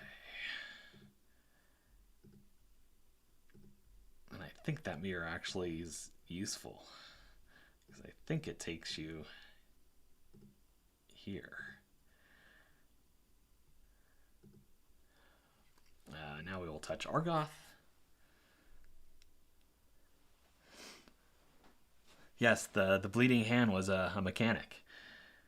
With trepidation, Xanthia approached the door labeled Argoth, her heart racing with anticipation as her fingers made contact with the cool silver surface. A strange tingling sensation spreads through her body. Suddenly, her hands begin to glow with a soft, calming light, and she feels a wave of healing energy wash over her. The pain from her previous encounter with the other door fades away, replaced by a sense of warmth and comfort. Xanthia realizes that this door holds the powerful magic beyond anything she has ever seen or felt, emboldened her to continue on her quest to rescue the princess. And now we've got a nice healing thing. Our hand is all glowy. And we will now take this to the Pure Fountain, which looks like an obelisk because I broke stuff. But what you gonna do? And here we are. We will now touch Enchanted.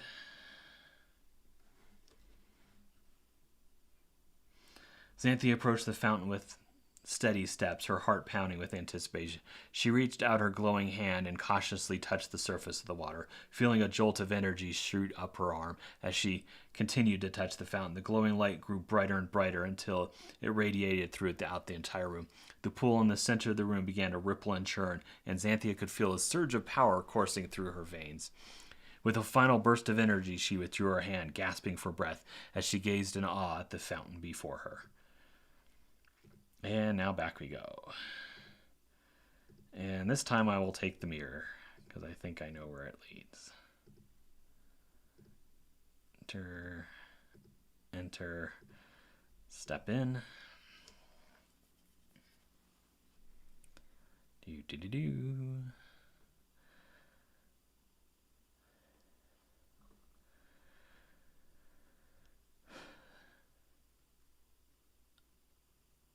Yep, it took me exactly where I thought. Xanthia took a deep breath and stepped through the ornate oval mirror with the silver border on the north wall. She passed through the portal. She felt a familiar sensation of being transported to a new location. When she opened her eyes, she saw that she was standing in a new room, which was filled with various objects. On the north wall, there was a grand bookcase. Yes, we know all this. This is the 3 doors. We will now touch Proloth.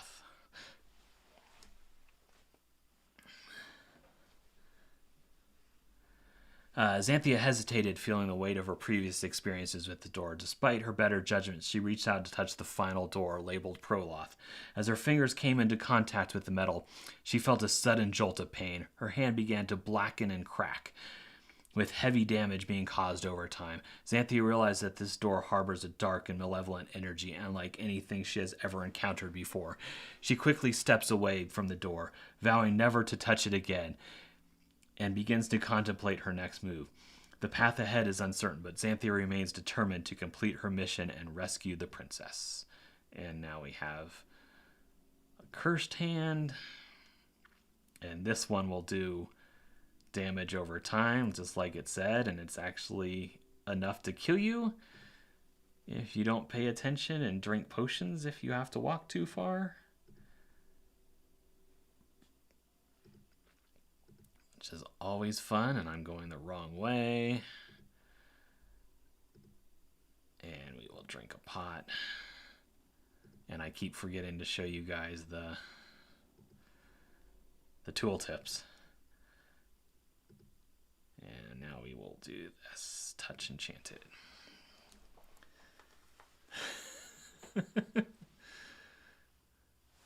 Xanthia hesitantly reached out her black hand and dipped her fingers into the dark liquid. As soon as her skin made contact, an intense wave of heat coursed through her body.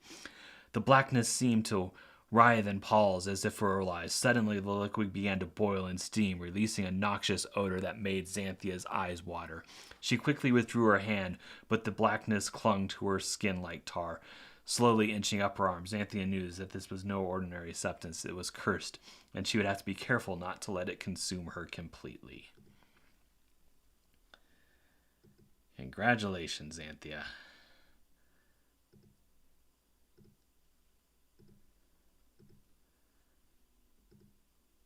Can't step in again. And up.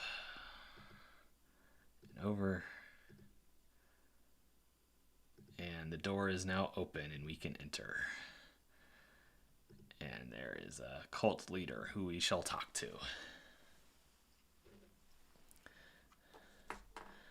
Okay, somebody needs to guide this conversation. Welcome to the halls of the Cult of Mir. Xanthia, what brings you here?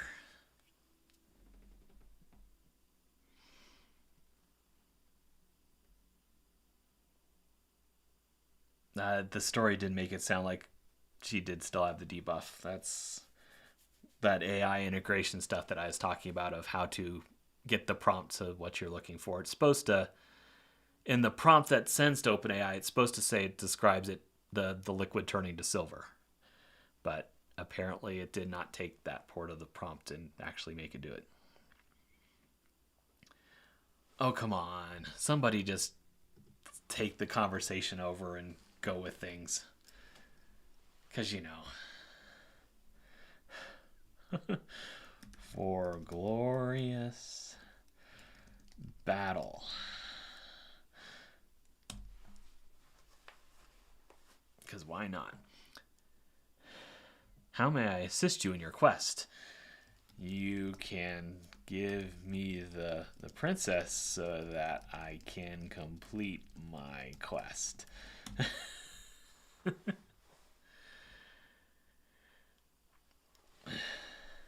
I am sorry, but I cannot simply hand over Princess Amelia to you. She is a vital part of our ritual to bring rain to these parched lands. However, if you are willing to assist us in completing the ritual, perhaps there may be a way we can all benefit. I'm not assisting you in the sacrifice of an innocent life.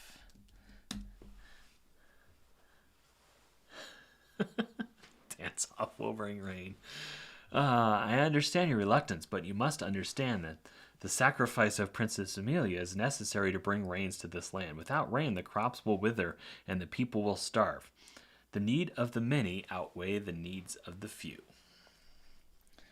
Or the one. But this one is my charge to save. I could talk with AIs all day. I understand your concern for the princess, but I assure you that the sacrifice of one life is a small price to pay for the greater good of the entire kingdom. The ritual has been passed down through generations of our sex and has never failed to bring the much-needed rain. Trust in the ways of Mir and all will be well.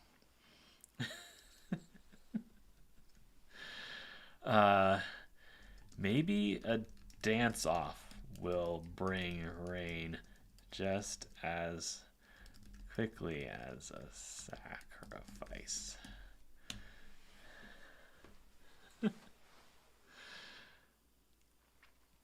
I understand your skepticism, but the ritual we perform is based on ancient knowledge and has been proven to be effective time and time again. A dance-off is unlikely to have the same effect.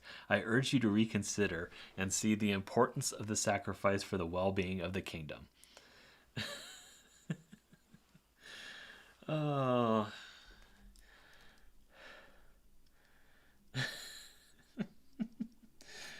but they don't have aqueduct technology. But they do have water mages. Can't water mages bring the needed water without the need to sacrifice innocent life?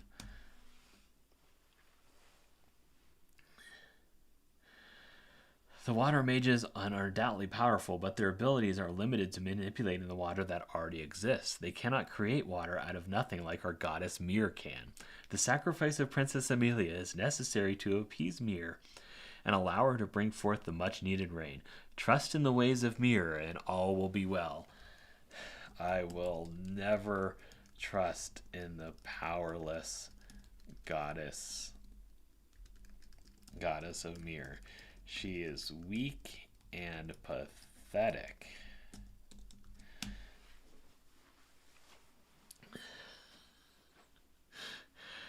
Your disrespect towards our goddess is unacceptable. Mir is a powerful deity, and her ways are not to be questioned lightly. If you cannot see the importance of the ritual sacrifice, then perhaps you are not fit to be part of our sect. Leave now and do not return until you have come to your senses. All right. Now I have to fight. And I just need to get into melee range. Because this battle will be a challenge. Because he is a boss.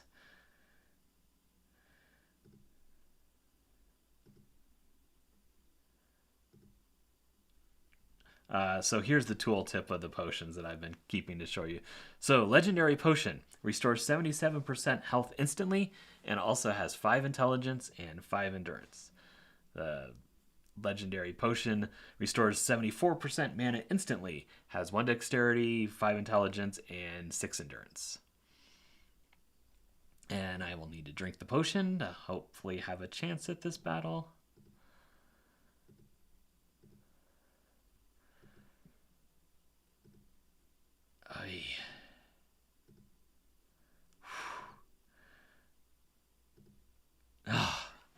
Whew. And I leveled up. We will loot.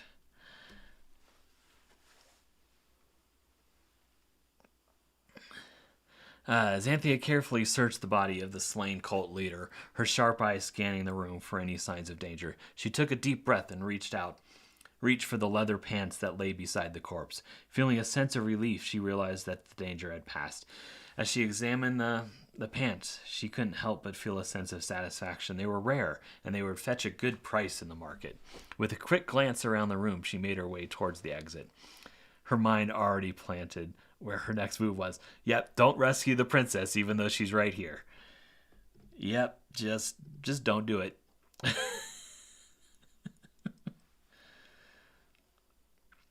Xanthia's eyes were fixed on the gilded metal chest, her gaze intense and calculating. She sensed magic emanating from it, and her instincts tell her it was trapped. Her body tenses, her leather armor creaking slightly as she steadies herself. Her legendary mace and falcon in her hand almost seemed to hum with anticipation, eager for the battle that's about to come. Despite the dangers, Xanthia posture remains confident, a testament to her skills as an assassin and fire wizard. We will try to disarm the trap.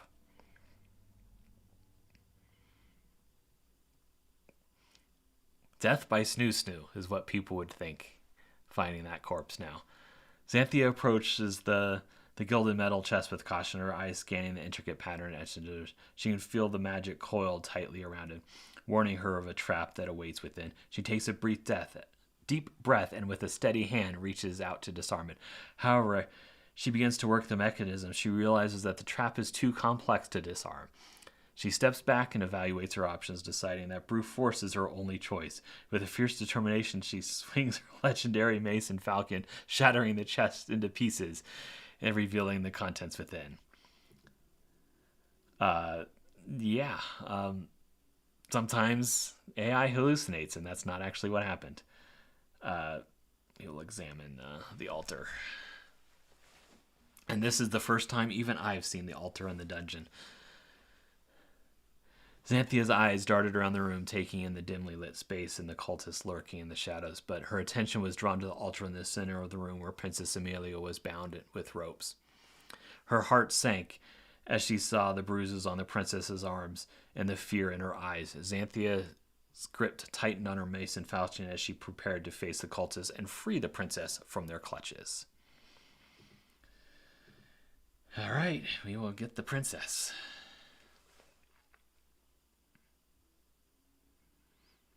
Xanthia approached the altar cautiously, scanning the room for any signs of danger. She could feel the weight of her weapons on her hips, but she knew that she needed to free Princess Amelia before any fighting began. With steady hands, she began to undo the ropes, binding the princess to the altar. She could see the relief in Amelia's eyes as she was released from her captivity. Without a word, Xanthia took the princess's hand and led her towards the entrance of the dungeon. The journey would be treacherous, but they had each other, and Xanthia was determined to get them both out alive. And if we actually look in our inventory now, we have Princess Amelia, terrified but alive. And out we go.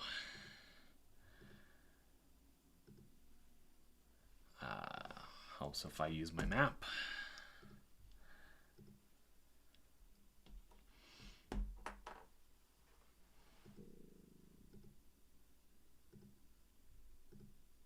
Enter. I believe this is the exit. Yep, and there's Princess Amelia. And we only have the option to fight,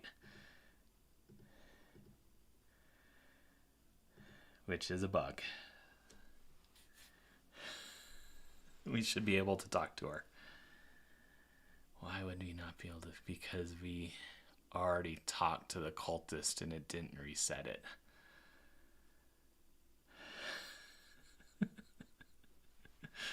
All right, I'll fight her.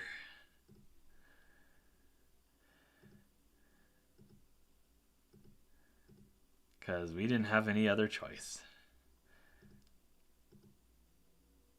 And I don't think I actually implemented exiting the dungeon.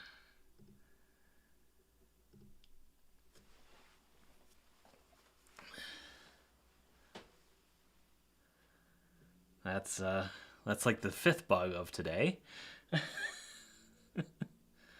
Apparently I didn't do enough testing. Xanthia's heart sank as she watched the cultists gather around Princess Amelia's lifeless body. She had failed in her mission to rescue the young royal, and now she was powerless to stop the ritual sacrifice. The cultists began to chant and murmur in a foreign language as they raised their sacrificial knives to the sky. Xanthia tried to move to do something, but her feet were rooted to the ground. As the chanting grew louder, a gust of wind suddenly blew through the dungeon, extinguishing all the torches and candles. In the darkness, Xanthia could hear the slithering scales against the stone, as she knew that Mir had arrived. The Naga goddess demanded her sacrifice, and the cultists eagerly obliged. Xanthia could only watch in horror as Mir's massive form coiled around the princess's body, sinking her fangs into the royal flesh. The cultists fell to their knees in worship as Mir consumed their offering, leaving nothing but bones and tattered clothing behind. The dungeon was silent once again, except for the sound of Xanthia's ragged breathing. She knew that she should run to escape while she still had a chance, but her feet refused to move. She was paralyzed by the fear and guilt, knowing that she had failed Princess Amelia and caused her ultimate demise. As the first rays of dawn crept into the dungeon, Xanthia stumbled out of the fortress, carrying with her the weight of her failure. She knew that she would never forget what she had witnessed that night, nor would she ever forgive herself for her role in it. And as she left the Dragonspine Mountains, haunted by the memories of the cultists of Mir's dungeon and their terrible sacrifice. Mir did sort of make an appearance. But that is the end of the dungeon. And we have 5 minutes to spare for questions and answers. So we actually made it through the dungeon in 2 hours, even with OpenAI doing a couple little pause there. So, bad ending. We had to sacrifice the princess, and there's some bugs to work through. I should have been able to talk to her and possibly rescue her, but no such luck. And another bug, I should be able to exit the dungeon, but can't do that either. So 6 bugs on the day. Congratulations. Amazing, amazing bugs. I should be able to exit the dungeon and leave, but bugs. This is what happens when you completely change the UI in a week. It's only 6, and they're mostly small. I should be able to fix them very, very quickly tomorrow.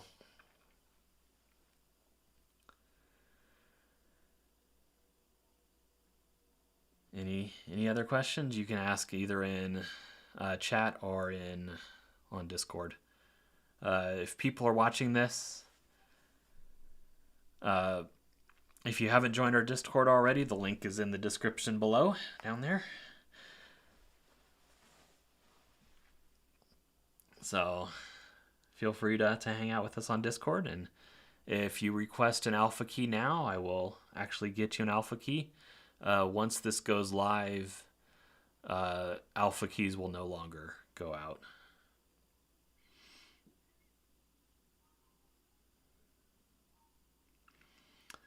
I actually am the one holding the state for ChatGPT, and I'm the one providing it with the context and all of its prompts. So there is some continuity. There's actually should be a lot of continuity. It just didn't do a great job today. Normally it actually does a little bit better.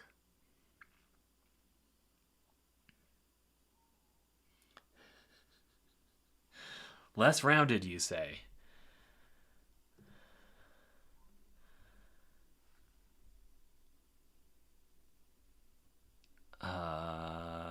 How rounded would you like it?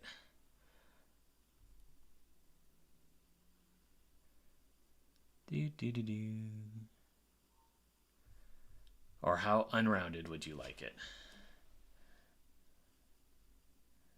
That is the question.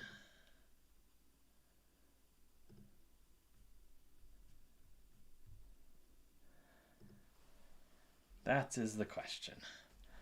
Because I can go no round, or I can go full round.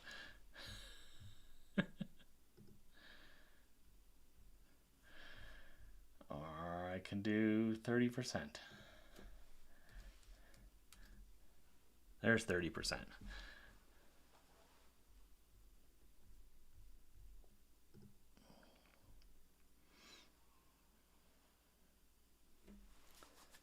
It was at 55%.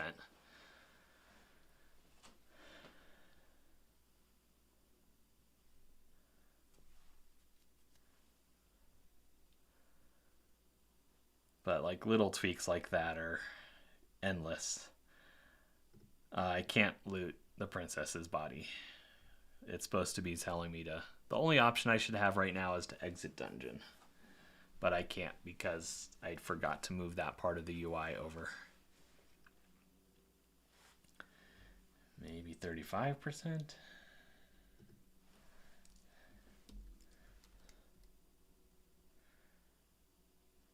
25%?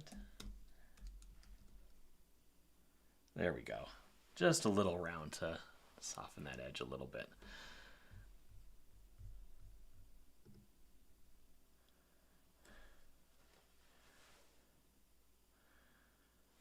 Yes, so if you leave to go to the tavern and you go shop,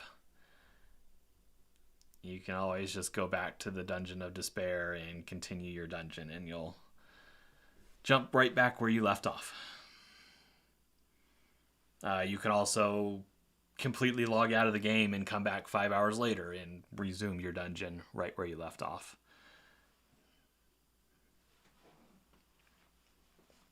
So you don't have to complete the dungeon in 1-2 hour go or longer if it's a more complicated system. Dungeon state will be held forever unless you tell it not to. So the only way, let's say you don't like the dungeon, you would have to go in here and say abandon dungeon. Abandon dungeon. and then you can abandon the dungeon. You'll notice that it's actually refunding me some coins because the dungeon run was actually so cheap that it's saying you can actually refund. So the new UI actually makes the dungeons runs a little cheaper, and I need to adjust costs accordingly. They'll probably come down 5 coins on each level.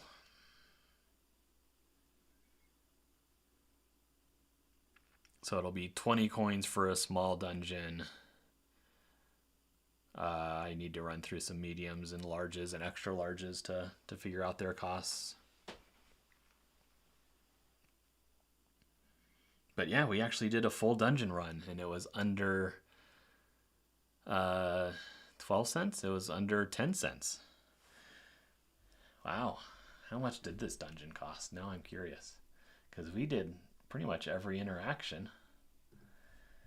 We will see. What did it cost? Curiosity, it cost 8.6 cents to run through that dungeon.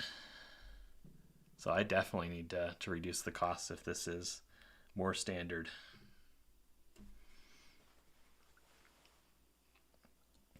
The largest dungeons are much larger than the small ones. So smalls are 15 to 20 rooms. And the largest one gets up to 50 or 60 rooms. I actually forget. Abandon dungeon. So we will go ahead and abandon. And we can actually take a look. So small is 15 to 20 rooms. Medium is 25 to 30. Large is 35 to 40. And extra large is 45 to 50. Technically, there's no actual limit on this. I could make extra large and just keep going up in size.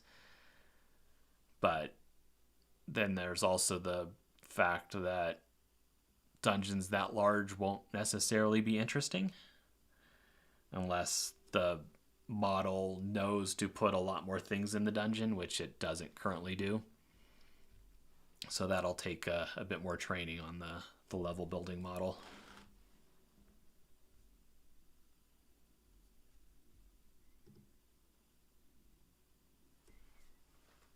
So right now you can go up to a 50 room dungeon, which the cost of that will probably come down quite a bit. But like I said, I need to actually run through some of those dungeons with AI turned on just to see how much they cost. And your map, Sneaker, is identical to my map, which is what you'd expect. 4, 5, 6, 7, 8, 9, 10, 11, 12, 13, 14, 15, 16. So that was a 17 room dungeon. So it was not like it was only 15 rooms. If you want to see, here's the general store. Lots of things in it, but no potions. For that run, nothing there. Nothing there. I thought I added to the general store. Maybe it's a different store. I'd have to go look. I know I added potions to at least one of the stores.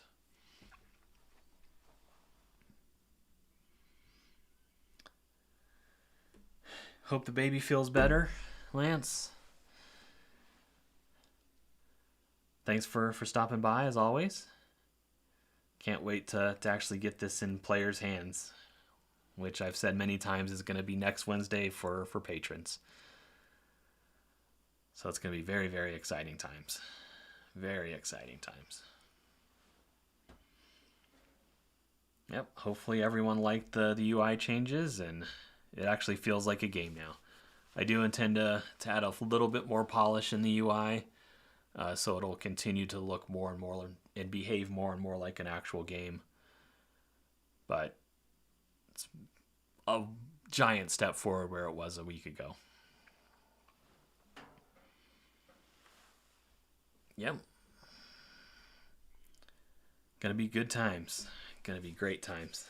I can't wait to actually get feedback from players as you guys actually run through this dungeon. I'm gonna try to to get a second dungeon out for the release, but we'll see if that actually comes through to fruition. I was actually talking to Sneaker about this a little bit the other day. It's like it's a logarithmic thing where Dungeon 1 takes a long time, Dungeon 2 will take about half that time, Dungeons 3 and 4 will take half of the amount of time that Dungeon 2 will take, and it just keeps getting faster and faster. And the AI model will continue to get better and better and be able to produce a wider and wider variety of dungeons to the point where it'll eventually get to where it can just make a dungeon that no one has experienced before at pretty much no cost, which is the idea. It's just going to take a little bit to get there. I shouldn't show you guys this, but in the shops, us admins have access to the admin shop where it's nothing but legendary loot. And I know potions show up here. This is how I got my legendary potions. So, legendary potion restores 100% of health instantly. I should probably buy that potion, because that's a good one.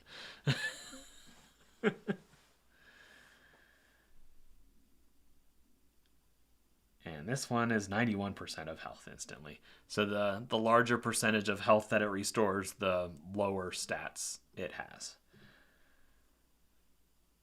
So if you happen to find, if you only are a melee user or a range, so if you are only in the strength or the dex trees, you might only want to have a healing potion for health and have your secondary potion be mostly a stat stick.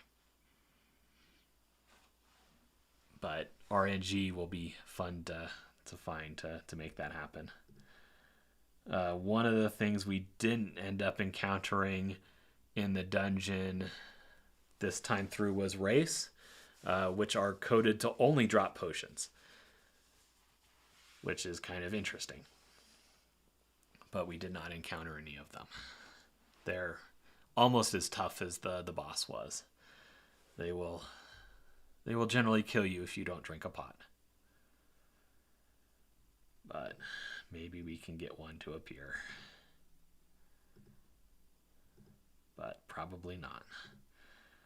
And as far as dungeons that I've played through, that one was actually kind of on the more boring side. Other than all of the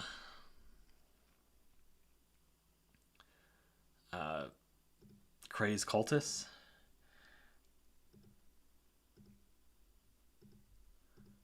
Good old guard.